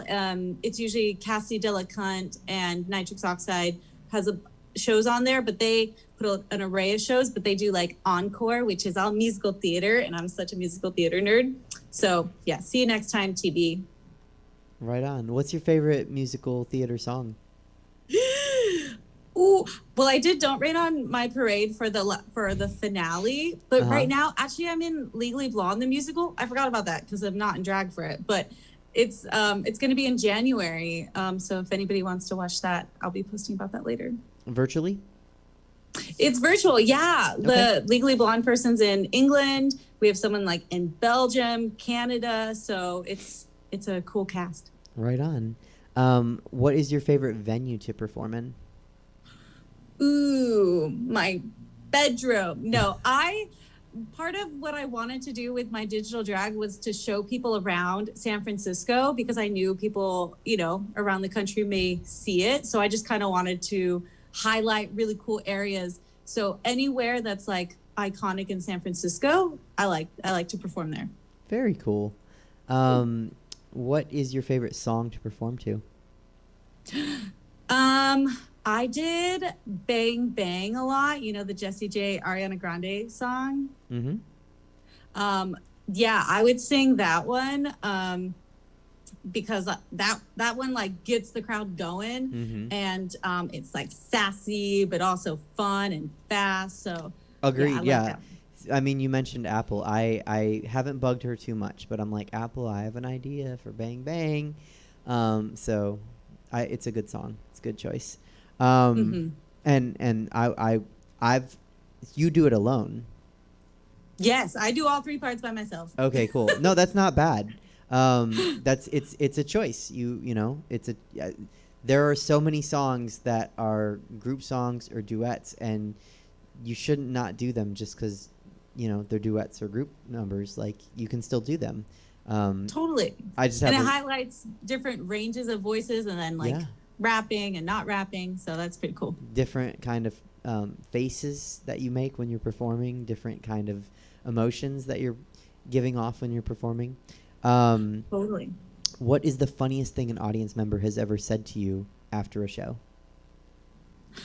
Ooh, I have straight friends. Really weird, right? But they're like, you make a really hot dude. They were like, wow. Are these funny. straight women friends or straight men friends? Both. I was more surprised about the dudes that would say that to me. Well, that are like very hetero, like never been to a drag show, and they're like, whoa.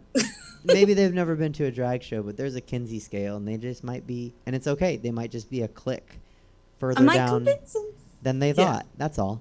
Because you're making them see things and feel things that maybe they didn't know. Exactly. Who is your favorite LGBTQ activist? Ooh, I mean, Marsha P. Johnson started it all. So that's the person that comes to mind right off the bat, because we literally wouldn't be here doing what we're doing if it wasn't for her. So, well, yeah. Only because it came up on the show. She definitely is the pioneer. But about 100 years before her, there was a drag queen. Before there was the term for drag queens, there was a queen of drag, I think is what the newspaper said, named William Swan. And there's going to be a movie made about it. But if you Google it, you can find that on the internet and read about William Swan. I would love to learn more. 'Cause Totally. What Marsha Johnson did was, it was time for it, and to think there was someone 100 years earlier trying to get there is kind of amazing. Yeah. Fucking So, dope. Both of them, to me, are amazing. Mhm. What is your favorite item on the gay agenda? My favorite item Mhm. on the gay agenda? Mhm. Well, I had a lot of fun with, let's see. I did a drag thing where it was the poppers, but I put the Lady Gaga song, the Popper 911. So that was fun. So now every time I think of that song, I think of poppers. Okay, poppers. Which do you think the COVID-19 pandemic has affected more, the straight dating scene or the gay dating scene? Oh, I think the straights are breaking up and having a hard time dating. And the gays, we're all booed up now. We're like, cool, you're amazing. Let's just get through this together. Let's nest. Yeah. Yeah. Okay. Related question. Do you have a favorite sexual position to imagine straights having sex in?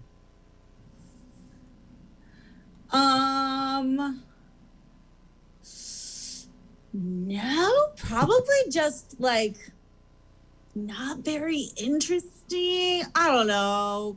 Just like over the anything telephone? that's just kind of settling. Yeah. Like Yeah. like two different beds. Do you have a favorite thing about the existence of brunch? Ooh, like drag brunch specifically? Any brunch, but drag brunch can be a thing that you answer with. Oh, I mean, I really love when I'm like taking a bite of something during drag brunch, and somebody is staring at me, and I'm like, do I keep eating this or should I put it down? And I'm just like chewing away while making intense eye contact with someone. Oh, no, that's good. That's good audience participation. What is your favorite sex position if you want to answer? Ooh, I love a good 69. Classic. Just both helping each other out. It's hot. Yeah. Speaking of hot, do you cook or bake? No. Okay. Fair enough. I wish. I'm trying. I did make lemon squares the other day Okay. with my lady, and that was really fun. All right. That's baking. What is your favorite breed of dog? Ooh.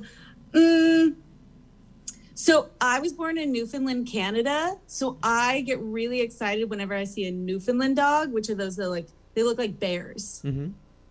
Yeah. Okay. What's your favorite breed of dog to wash? Oh God, not Newfoundlands. I hate washing Newfoundlands. I mean, puppies just kind of, they'll like nervous pee or nervous poop, and that's just really annoying. So just in general, anyone that's gonna poop while I'm trying to get them clean, I'm just not here for. So any adult that's not a Newfoundland. Yeah. Okay, fair enough. Because sometimes when they're extra dirty, it's fun to it's like a mission to get them like clean. But yeah, when they're just like not having it and not cooperating, that's really difficult. If we're at the bar and someone's buying us shots, what are we drinking? Fireball. Yeah, I like that. We're friends. If someone's buying us drinks, what are we drinking? What are we drinking right now? No. If we're at the bar and someone buys drinks and not shots, Oh. what are we drinking? Ooh, regular drinks. Damn, I'm kind of boring, and I always just get cranberry vodka with a lime. That's not It's boring. just my go-to. It's almost a Cosmo, which is my go-to. Also, you could have just said Fireball. That's acceptable too. That could just be your drink. Just big Fireball. Sipping on it. Okay, important question. Toilet paper, over or under? Over. Thank you. Oh my God, I can't stand that. I can't stand the indecisive people. Who is your favorite drag queen? Ooh, my favorite. I got a big crush on Lemon and Bobo from Drag Race Canada right now. Okay. I also love like Priscilla Chambers. Okay. Who's your favorite drag king? Ooh, little Clive I love Clive and Landon. And I met Adam All in London, and he is a doll. And then for comedy, there's this drag king named Louis Cypher, who's fucking hilarious. Just him on stage, he did an Adele number where he was singing to this girl while feeding her Doritos. I was like, so Yeah. it's amazing.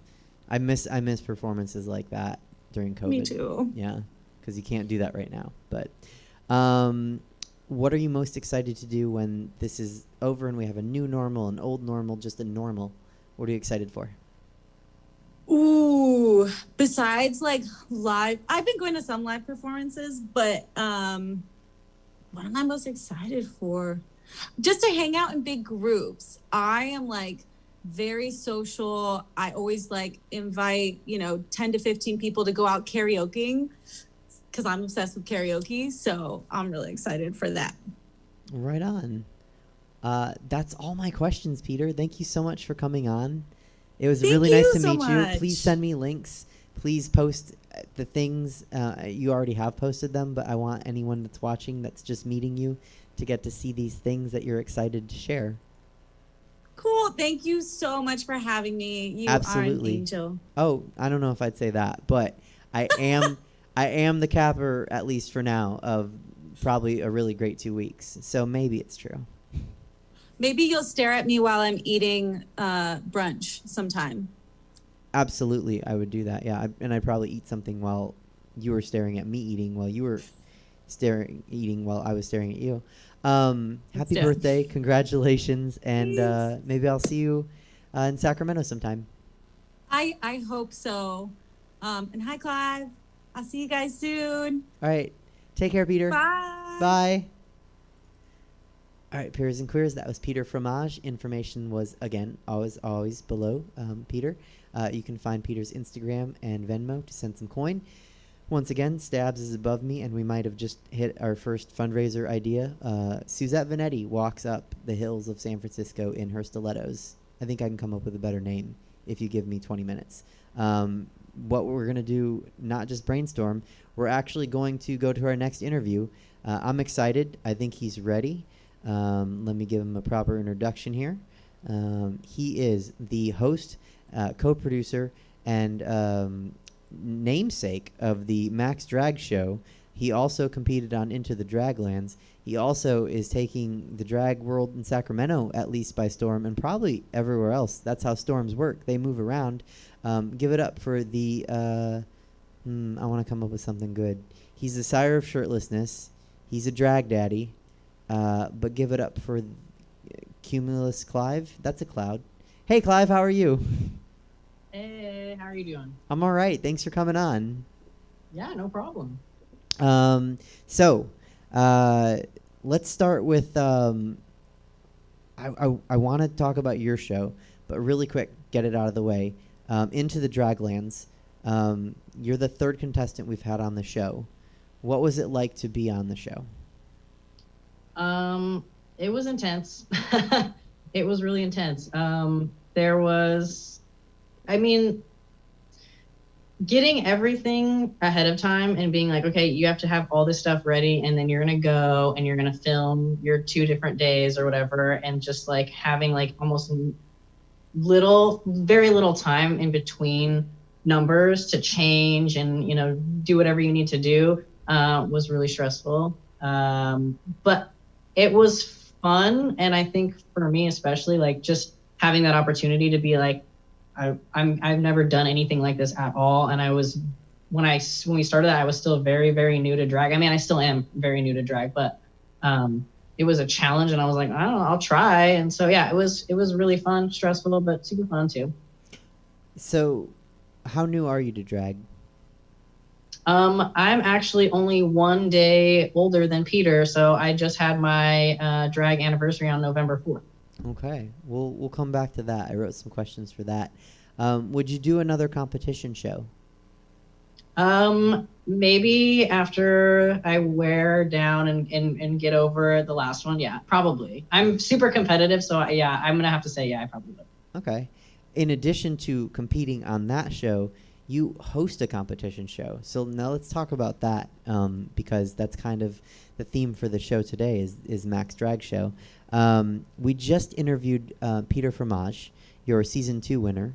I noticed that your season 2 winner and your season 1 winner, both AFAB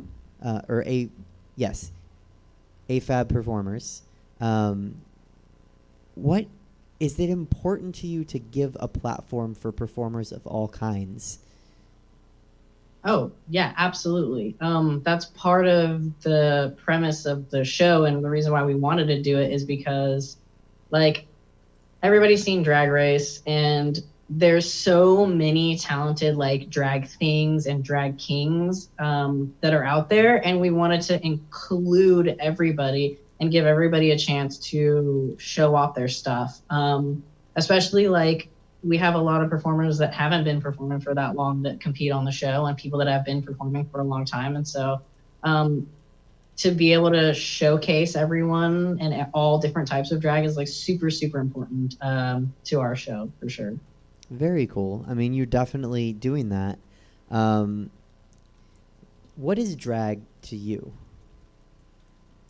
To me personally, I think drag is a way to express myself and different aspects of who I am that I can't really express, like, in my everyday life. And I've always been, like, sort of an artistic person.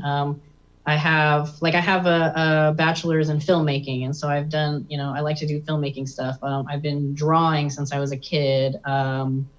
Painting, anything I can get my hands on that I could be creative with, I love doing it. And so finding drag and being able to do this was, like, mind-blowing when I was literally, like, I felt like I was in a desert of creativity where I had no place to express myself and no way to do it because I was just working and coming home and working and coming home, and I was just, like, miserable. And then I found this, and I sat on the idea of doing it because I actually have really bad stage fright.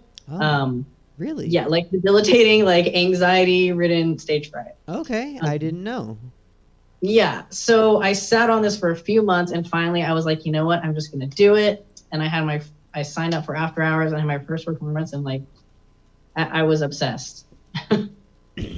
Yeah, we've talked a lot about After Hours with Apple Adams and then a couple other performers, and how valuable it is that it exists, because it's a lot of people's, I don't want to say gateway, because that could have a pejorative connotation, I guess. It's a lot of people's opportunity to dip their toe into the world of drag. And so it's so wonderful that show is a thing, and hopefully that show continues to be a thing after COVID. You, sir, are I want to get all this right, so I took it from your Instagram. The Latin trans king of the 916, the drag Sancho. Yes. Tell people, just in case.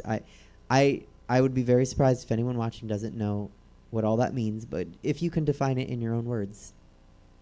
To me, it basically means I'm, like, I could be anybody's, like, guilty pleasure. You know what I mean? Like, I'm not a homewrecker, obviously, but, like, people, like, that's part of the allure of drag, is, like, it's being able to go out and, like, see these people that are almost like larger than life, that you can, like, just, like, not even I don't want to say idolize, but, like, look at and, like, feel some type of way about and get excited about and everything like that. And so to me, I'm just like, I can't keep a shirt on, I mean, I think this is the most clothes I've worn in a really long time.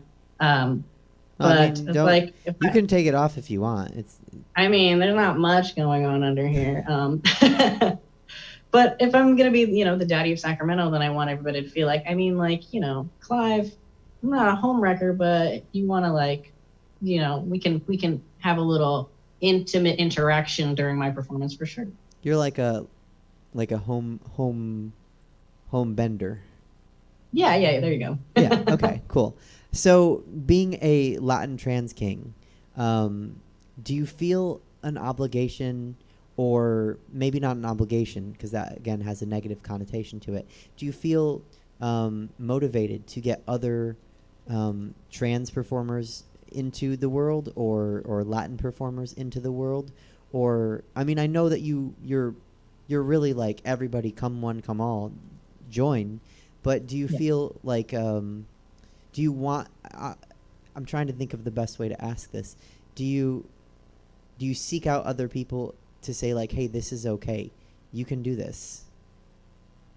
I've had some people come to me actually about it and being like, like, I want to do drag, but like, I don't know where to start or whatever. And I'm like, well, first of all, like, I don't know what I'm supposed to do. And I'm like, whatever you want to do, you know what I mean? Like, drag is for everybody. So whatever you want to do, whatever your version of it is perfectly fine. Yeah. And yeah, I have, I've kind of started taking on drag children when I only have 2 and I don't really want any more than that. Who are your drag children? Yeah. So I kind of share a drag child with Mercury Rising. Mercury Rising's drag child, Faye Kinnett, is my drag son, TJ Maxx. Well, I mean, that's normal parentage. There's 2 parents, so you're doing it right. Yeah, I help them along with their drag king aspect because they want to learn more about king makeup and stuff. So I help them with that. And then my other drag child is my best friend, and their drag name is Von Doll. And they haven't started yet, but we're working on it. So right on. Yeah. And they're both non-binary performers, and so I kind of prioritize that as far as like drag children go. Sure. Because I want to be able to like offer people more than just like drag advice. So, like, if I wanted them to be part of my family, like I want to be able to give them advice about my life and my experiences, things that I've gone through too. So absolutely, I have a drag family that I adore, and it's not just here's how you perform. A lot of it is we're similar people, and I need you. So yeah. I get that completely. At times I would feel lost without my drag family, to be honest. And so I'm sure that your drag kids are really grateful. But just 1 year in, how did you decide to be such an early drag daddy? Well, I had interest in it, and I've always liked teaching people, and I like helping people learn and showing them, and it's just always been a part of my personality that's existed. And so I wasn't sure if I was ready, which is why I don't want any more, because it's already, I mean, it's a little easier right now because quarantine and everything like that. It's all pretty much just like text messages and video calls. But yeah, I had a lot of people that were like, yeah, why not? Go for it. And I was like, okay. Yeah. No, that's interesting, because I don't know if I'll ever be a drag parent. I don't know if anyone wants to learn anything that I do, but I think it's really great that you're sharing your experiences and wisdom with people. What is the importance to you of being a trans king? And you said you have non-binary children, so explain the importance of that.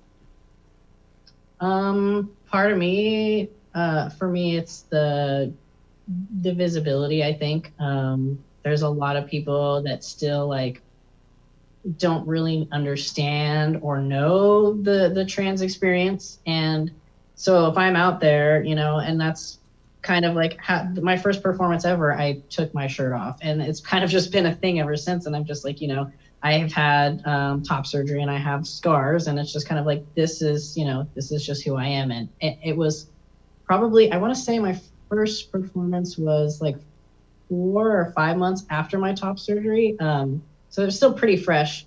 But just the visibility of it, I think, is super important. And I think even if this is like the first time they've ever like seen a trans person that they like visually, like, what I mean, like, know that that's a trans person. And it's not, I carry it as a huge part of my identity. It's not all that I am, but it's a huge part of who I am. And I absolutely wouldn't, like, I've had people ask if you could go back and if you could pick to be born as a cis male, would you? And I was like, absolutely not, because this has shaped a lot of who I am. And I don't think I'd be anything close to the same person if I was. So just the visibility and sharing that with people, I think is super important. And yeah.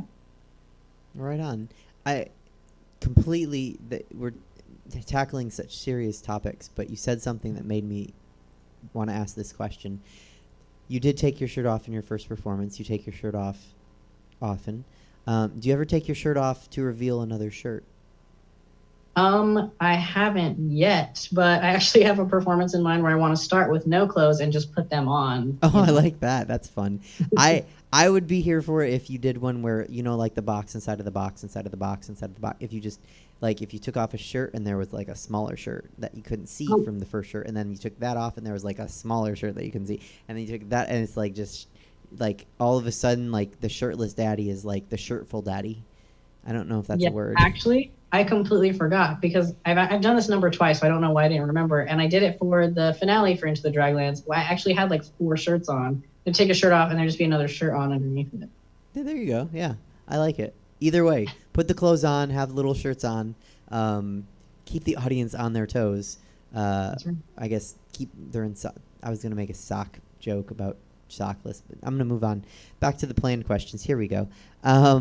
What have you learned from your year in drag?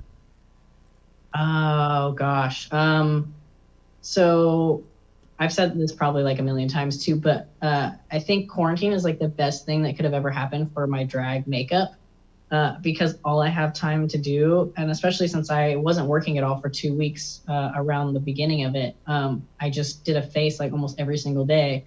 And I got to like take in more and look at things and like kind of figure my own face out. And so, yeah, like it's the best thing that could have ever happened for my makeup. So I learned how to do makeup. And I wouldn't call myself a professional by any means, but I definitely am a lot better, especially since like back when I was pretending to be female, I never did makeup. So it's like the first time I've like really got into it. And I always think it's kind of funny that I didn't actually start doing makeup until I like fully started living my truth. So there's an irony. Yeah, I find there's sometimes the irony is magnificent, and I'm glad yours is.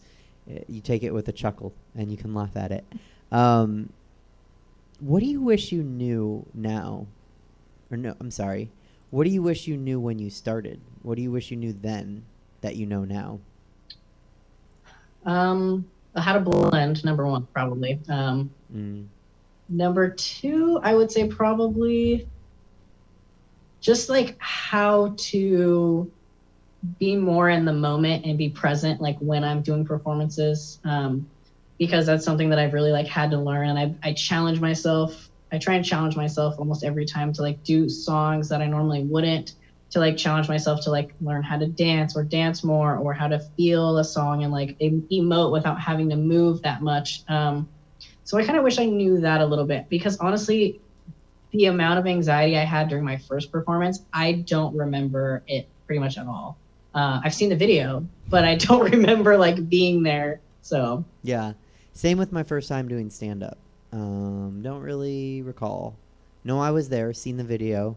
It's me, but don't really remember doing it. It's not an accessible memory. You said something that made me want to ask another question. If it'll come back to me.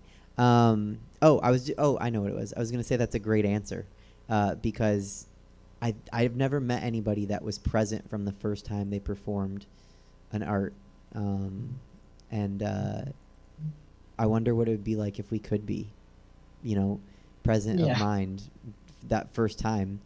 But like you said, experiences are worth a lot. I mean, you didn't say that, but experiences are worth a lot. And so we get to be who we are because of who we were. So you're really popular for only having done drag a year. Given that like 75% of the year has been during a pandemic, what do you attribute that to? I have no idea. I know when I started, when I was kind of like trying to conceptualize who Clive was going to be, I kind of was just, I would go to after hours all the time, and I was just seeing like what drag kings were like and what they were doing. And I wanted to kind of do something different And luckily, like, I like to do a lot of like hip hop music and like do some rap and stuff like that. And that's something that's pretty easy for me to lip sync. And so I wanted to do something that I wasn't seeing. And I was like, okay, that's perfect. It all aligns. Because a lot of the Kings do like rock music or kind of like some top 40 stuff. But I wanted to do something a little different. So I think that might be something that it's just something that nobody else is really quite doing. That might be a factor. So I think that's a great answer. Your music choice might have contributed to your not likability, but certainly your visibility. Oh yeah. I would also, and like on a more serious note, probably attribute a lot of it to also is because I will be the first person to say, and I know you and Peter were talking about a little bit that AFAB performers and drag kings that are AFAB have a lot harder time getting bookings and stuff like that. And I will always be the first person to say that being a trans man, I think, has me at an advantage, because just like in society, like even in the LGBTQ community, it's kind of like run by cis men. And so I think being trans is kind of like an advantage where it just makes it like that much easier for me to get bookings and stuff like that. Well, even if it is easier, you certainly are backing it up. Otherwise, I wouldn't be asking this next question. The next question is, I always ask people who their favorite drag king is, and I need to go back and tabulate the answers, especially because I want to know the percentage of toilet paper users. I don't know if you heard that question. Not toilet paper users, but toilet paper planners. I think like 80 to 90% of my guests in the 31 shows, when asked who their favorite king is, have named you. That's really cool. So I don't really have a question, I guess. I wrote it as a question, but awesome, man. Congrats. Thank you. It feels great. I love that for me. So right on. You are part of the illustrious House of More, are you not? Yes. How did that happen? So essentially, I had no idea how to do drag makeup like whatsoever, and I was looking, and I was like, had kind of been friends with Aurora a lot more before I started drag, and so I kind of just reached out to her and I was like, hey, I'm performing at After Hours on Monday. Can you do my face for me? Because I have no idea what I'm doing. I don't have any makeup. Like, I don't know. And she was like, yeah, no problem. So I was like, cool. And so she put me in face for the first time.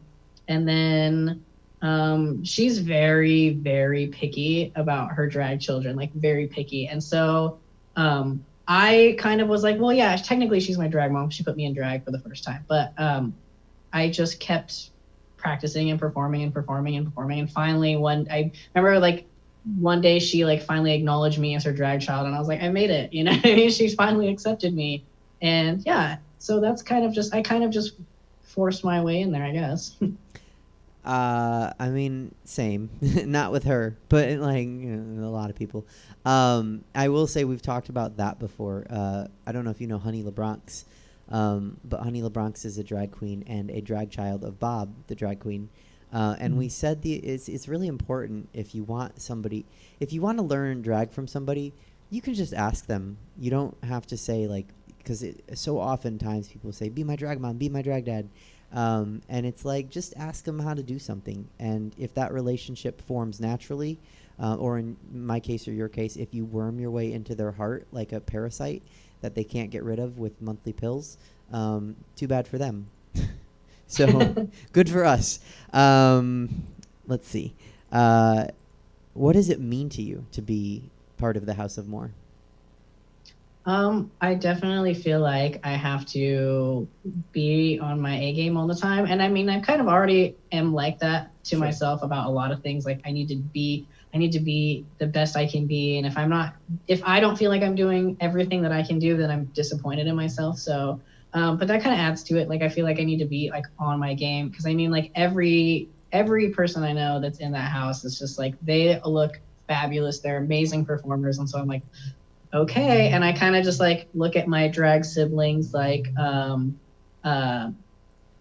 Lotus and Eden, and I'm like just like, okay, I have to like at least be as much of a presence as they are when they're on stage. So relatable, at least to me, very relatable. That's not your only kind of access point to drag relationships. You're also dating local icon Apple Adams. What is it like to date another performer? It's kind of awesome. Like, it's kind of awesome to be like, and yeah, Aurora is my drag mom for sure. But I've also gotten like a lot of tips from Mercury and a lot of help from Apple. And it's just nice to be able to be like, hey, I like have this, idea. Is this dumb? Like, what do you think? Like, I put on a face and be like, should I do something else? Like, what do you think? And just have that advice that's so handy all the time. And just to be able to like, I have this idea, we should do a duet or whatever. And so it's nice to just have that and have someone that understands like how much drag takes over your life and understands like what it is about performing, and like you kind of have to be a flirt, and it's nice to have somebody that knows that it's just part of the persona and there's nothing actually happening. So it's like, I mean, especially I feel bad for Apple, especially for me. It's like taking my shirt off all the time, and I'm always like, people are always coming up to me like, oh my god, you're so hot or whatever. Like, I'm not trying to like brag or anything, but Sure. It's nice to date another Facts are performer. facts, sir. Like, Facts are facts. Yeah, well, I mean, I was gonna tease and say Apple, a flirt, no, but like, I think that's a really good answer. And I think you, because of work, you had to join the show late, but with one of my comedian friends, we want to do a show where we talk about what's it like to date a performer, an entertainer, because there is a level of understanding that's needed. So you kind of hit that nail right there. You were, and I'm assuming still are, a member of the Apple Corps, which, like, you can fanboy, and I'll fangirl out for a second about Apple. You're dating a local celebrity. Like, how cool is that? Not the fact that she's a local celebrity, but just the fact that she's Apple Adams. It's awesome. Like, it's awesome. Like, a lot of people tease me. They're like, oh, you're gonna ride her coattails or whatever. But I'm like, it's not even, it's just, it's so cool to like, have people that like look up to her so much, and like she's kind of just like such a genuine sweetheart anyway. But I just get like, people are like coming up to me like, oh my god, you're my favorite drag queen, and like it makes me like proud. So it's just kind of like a lot of feel good moments. But yeah, it's awesome because I'm like, oh, you're famous. Well, and they clearly haven't seen her perform if they think that she has coattails. They're robe tails. She has robe tails. Duh. Not coats. She is awesome, and I genuinely adore Apple Adams, one of my drag aunts, my auntie Apple. So she is not just my drag aunt, but she's actually Sacramento's fun drag aunt. Does that make you Sacramento's drag uncle? Well, I mean, I'd rather be Sacramento's daddy. So. I was gonna say, yeah, because my follow-up to whatever you said is that I always think of you as Sacramento's shirtless daddy. So, I mean, I had to stay on brand today, so. Brands are important. Clive, that's all the formal questions I have. Do you have anything you want to mention coming up? I have a couple things. So I'm going to be a part of a show that's going to be in Vegas, and it's actually streaming too on Twitch. And that is at Flex in Las Vegas. I think their Twitch is Flex Las Vegas, I'm pretty sure. And that's coming up, I want to say, in a week or two. And then I'm going to be part of Juliana Budget's Christmas show that she's having. Mm-hmm. And there'll be more info about that later. Christmas special. I just talked to her today. She would want us to say that. Yes. Yeah. Holiday special. Holiday special. Yes, you're right. Holiday special. She stressed that. Yes. Cool. And people can find these shows on your Instagram? yeah, posting all the flyers and everything like that. And I was actually just Austin International Drag Fest is going on this weekend, and I actually was in it yesterday, and that was really awesome. So. Congratulations. Thank you. That's just the end of my formal questions. Clive, are you ready for my rapid fire questions? Okay, let's do it. Okay. Do you have a drag name that you didn't end up using? Nope, it's just pretty much always been Clive Maxx. You don't wear a ton of wigs, but when you do you have a favorite wig color? I have this blonde wig that Apple hates, but I love it because it makes me look like the twinkiest man, and it's this blonde with like the bangs, and oh my gosh, she hates it, and I fucking love that wig so much. That's a good relationship. You just described a great relationship. That's the kind of person that I want to date. Somebody who hates something that I love. But we make it work through perseverance. Do you name your wigs? No. What is your favorite recurring show to perform in? It was After Hours, but I think I probably have the most fun when I was able to do Pride Night. That was really fun. Very cool. That's DJ Pocket's Pride Night. Virtually or in person, you're saying? In person. Right on. Do you have a favorite venue to perform in? I really like performing at Badlands. Same. Yeah. What is your favorite song to perform to? Probably Talk Dirty. I've retired it because I've done it so many times now, but yeah, Jason Derulo is like, he makes like perfect music. I'm gonna go ahead and agree that Jason Derulo makes perfect music, and if I could do Jason Derulo songs, I'd be a very happy person. What is the funniest thing an audience member has ever said to you after a show? Probably when people come up to me and they're like, Clive Maxx, I get it. Like when the pun like finally clicks, that's yeah, I'm like, yeah. I love when people try to figure my name out. Who is your favorite LGBTQ activist?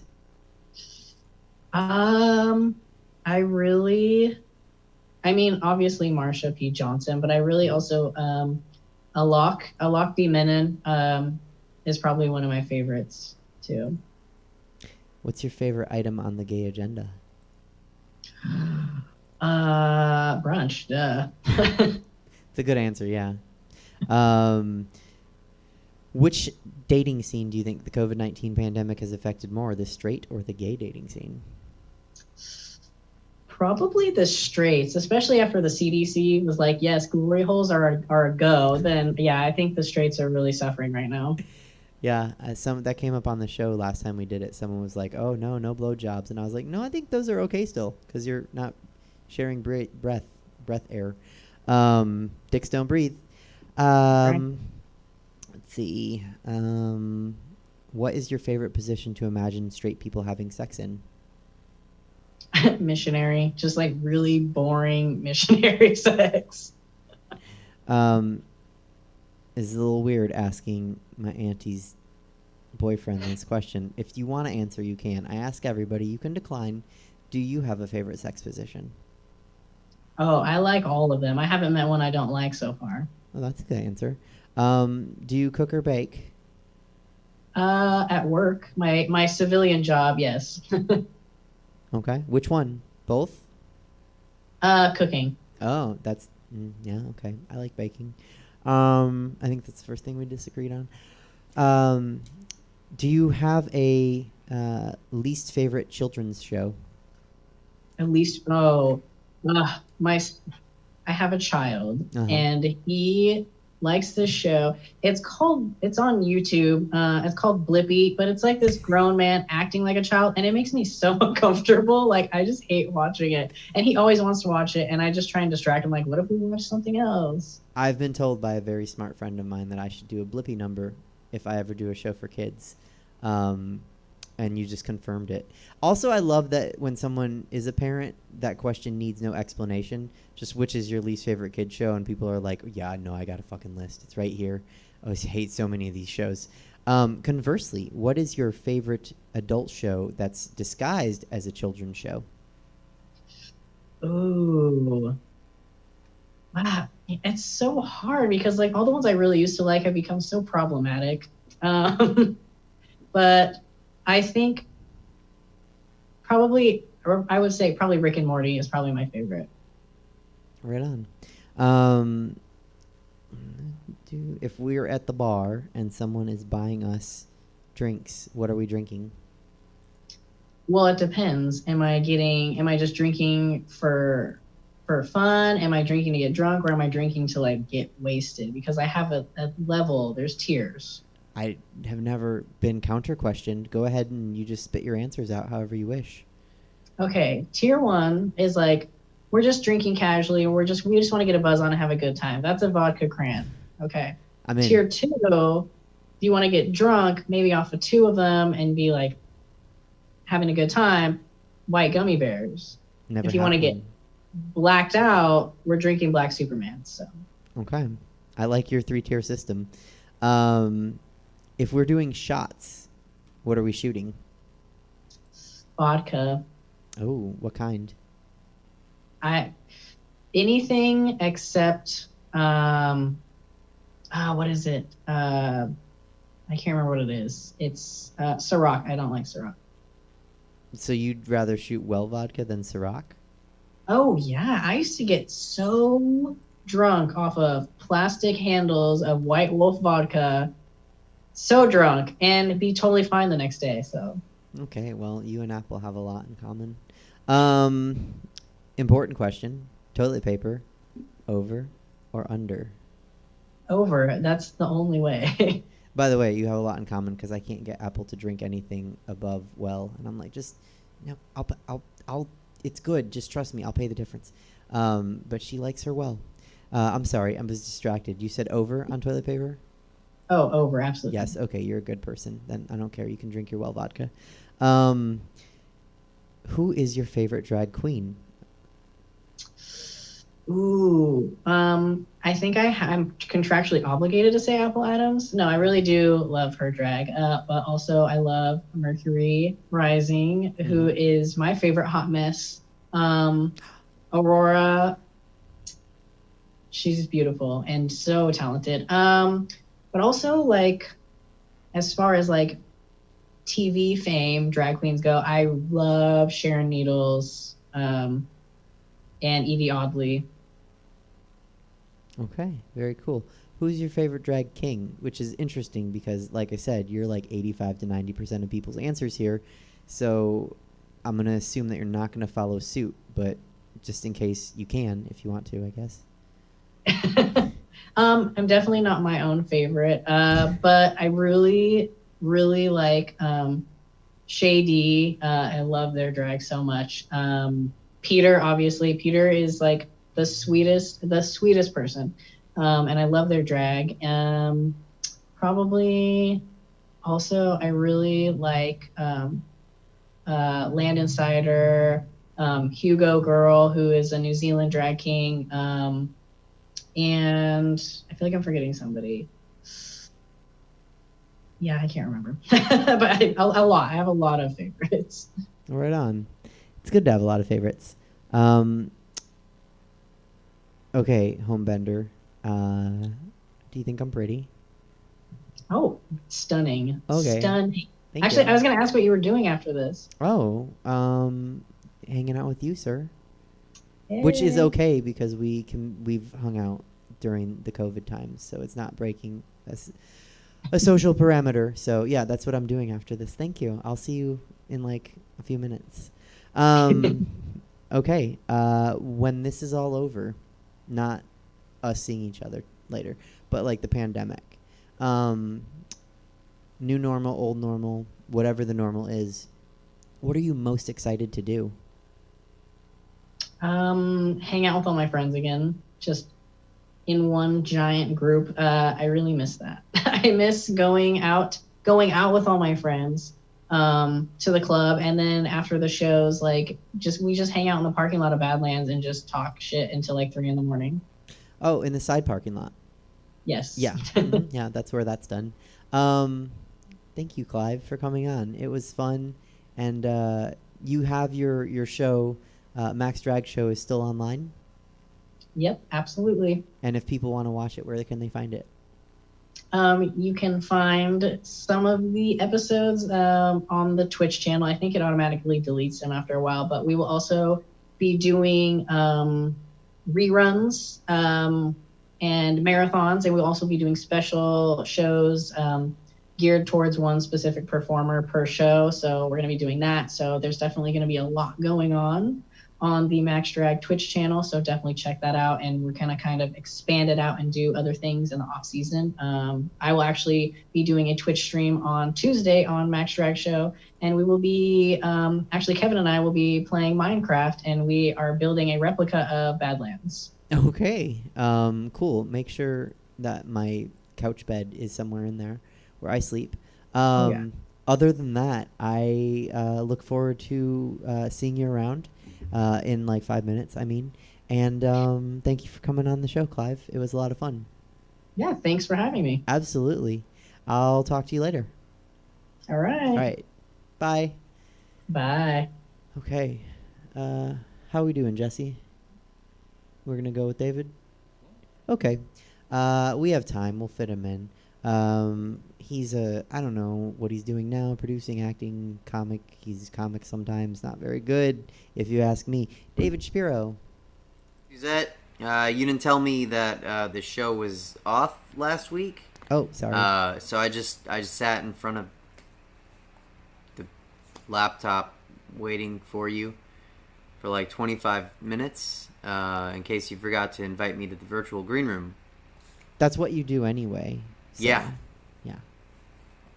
Yeah, you don't have a life. Let's finally talk about my White Sox, my favorite baseball team, hiring a terrible person as their manager. The White Sox? Yeah, the Chicago White Sox. Okay. The White Sox, one of the youngest and most promising teams last year, fired their manager, and they hired, to the surprise of everyone, a 76-year-old Tony La Russa, who has been out of baseball 9 years. And look, I love anyone really that's Italian, and I know you love anyone that's Italian. Yes, given. But I don't love La Russa. La Russa is like famously against the players having fun, which the White Sox are a young team, and their players have a lot of fun when they play, like bat flips and stuff. That's in vogue now in baseball. Oh, yeah. So he's against fun. That's not good. He's just, this current generation, they like to show emotion when they play. And he's very anti-players showing emotion, but also he's anti-players taking a knee during the national anthem. So he's kind of out of touch as a person. The logic was that the White Sox would hire a younger manager to relate to the younger players, but instead they hired a dinosaur who doesn't believe in data from new statistics, which, to be fair, I think that new managers and executives in baseball are over-reliant on new statistical data when it comes to making in-game decisions.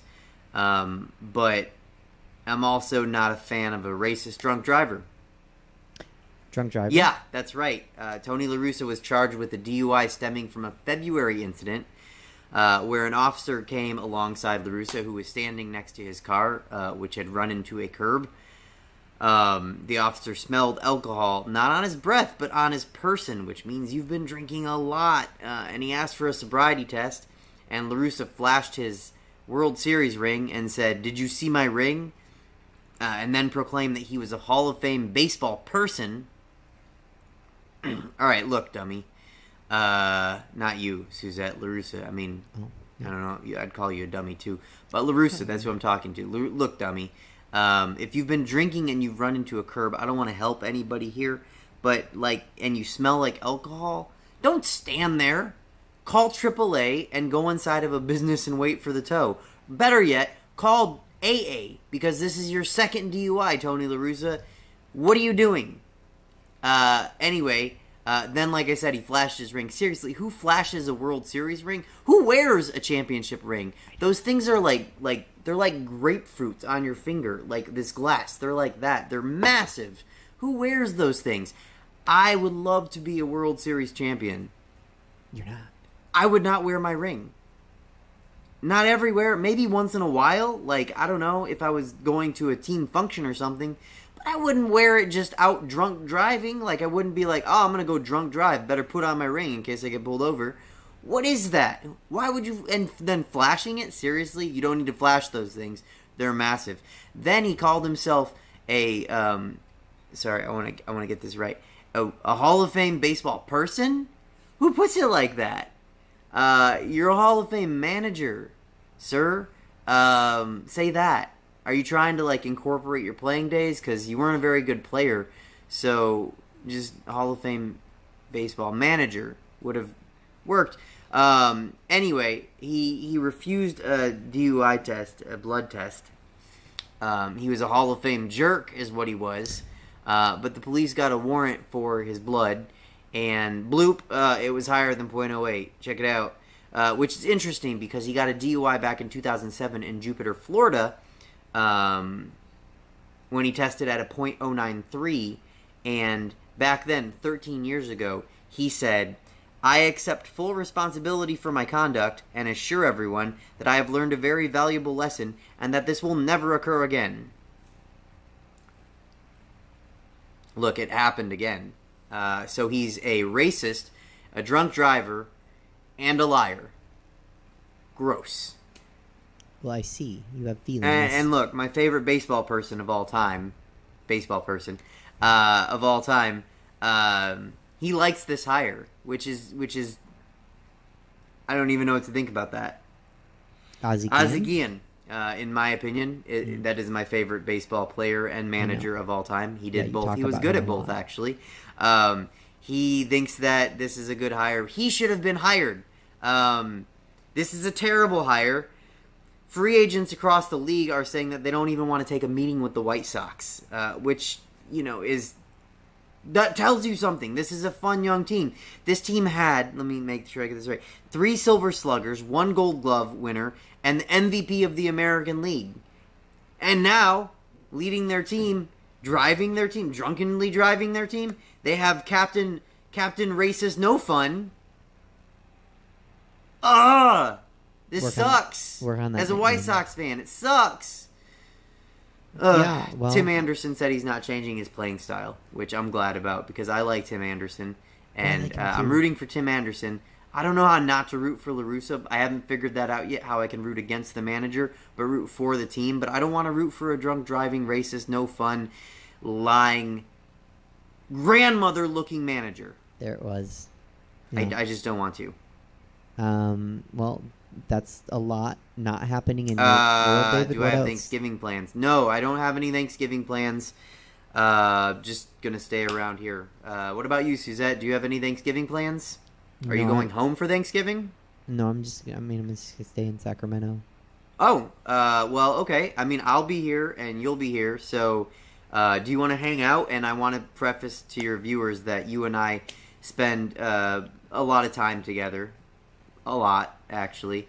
So it wouldn't be like socially irresponsible if we hung out for Thanksgiving. It's not like seeing family members you don't usually see. Like, I generally see you, I don't know what, like 7 days a week. Sometimes like 6 days a week at least. 6. I think I see you. Yeah. I need a day off. I don't know. Do you want to hang out for Thanksgiving? No. Okay. Right. Yeah. Well, have a good holiday, David. Be safe. Okay, yeah, you have a good holiday too, Suzette. Oh, hey, you know what, really quick? I wanted to talk about, everyone hates Thanksgiving. And that's okay, because the holiday has its really weird origins that we don't agree with anymore. And by weird, I mean devastating to a culture that was already here. And we celebrate that. We do. It's okay to celebrate harvest. People can do that. As a Jew, we have Sukkot, which is the celebrating basically the same thing. It's just celebrating the harvest, and so that's okay to celebrate. Yeah, I don't know why. I just wanted to shout out Sukkot, really. I think Jewish holidays, Hanukkah dominates, and that's okay. But there's so many good Jewish holidays, so I just wanted to shout out Sukkot, for being basically a better Thanksgiving than Thanksgiving was, long before Thanksgiving was a holiday. Also, not the right time of year, but Purim is probably the best holiday there ever has been.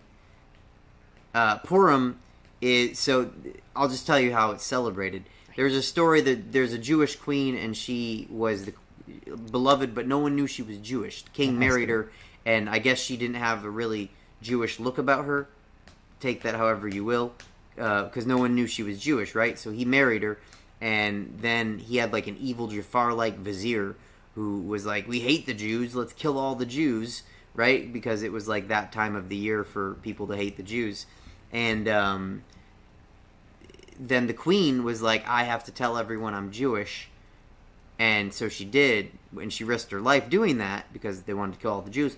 And the people of the kingdom were like, what? This is crazy. We love the queen. We have to love... If we love the queen, Jews can't be bad.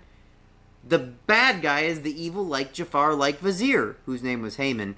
So anyway, when you hear this story, when you're growing up and you're young and you're, hearing the story, even when you're old and you're hearing the story, when they say Haman's name, you have a noisemaker and you spin it around and it makes noise because, like, you don't want to hear his name. And then you eat hats, the cookies that are shaped like Haman's hat, which was like a tricone hat. And you eat, and there's usually like some kind of jelly in the middle. I don't like them personally. Chocolate, I would dig. But you eat these hats because you're defeating him by eating his hat, which is weird. I wonder if in like 2,000 years we'll eat like little mustaches, to celebrate that victory. But anyway, you spin the noisemakers and you eat the hats and you get drunk as fuck. That's how you celebrate Purim, which is way cooler than any holiday there is. That's a cool holiday. It has everything. It has a bad guy. It has cookies. You get drunk, and there's a cool, uplifting story. I don't know what holidays like that, really. None, except Purim. Anyway, that's not happening. That's not this time of year. Sukkot is around this time of year, which makes sense because it's about the harvest. And I just wanted to shout out the Jewish holidays. So, because everyone just knows Hanukkah. So, anyway, sorry. And, yeah. You're good. Okay.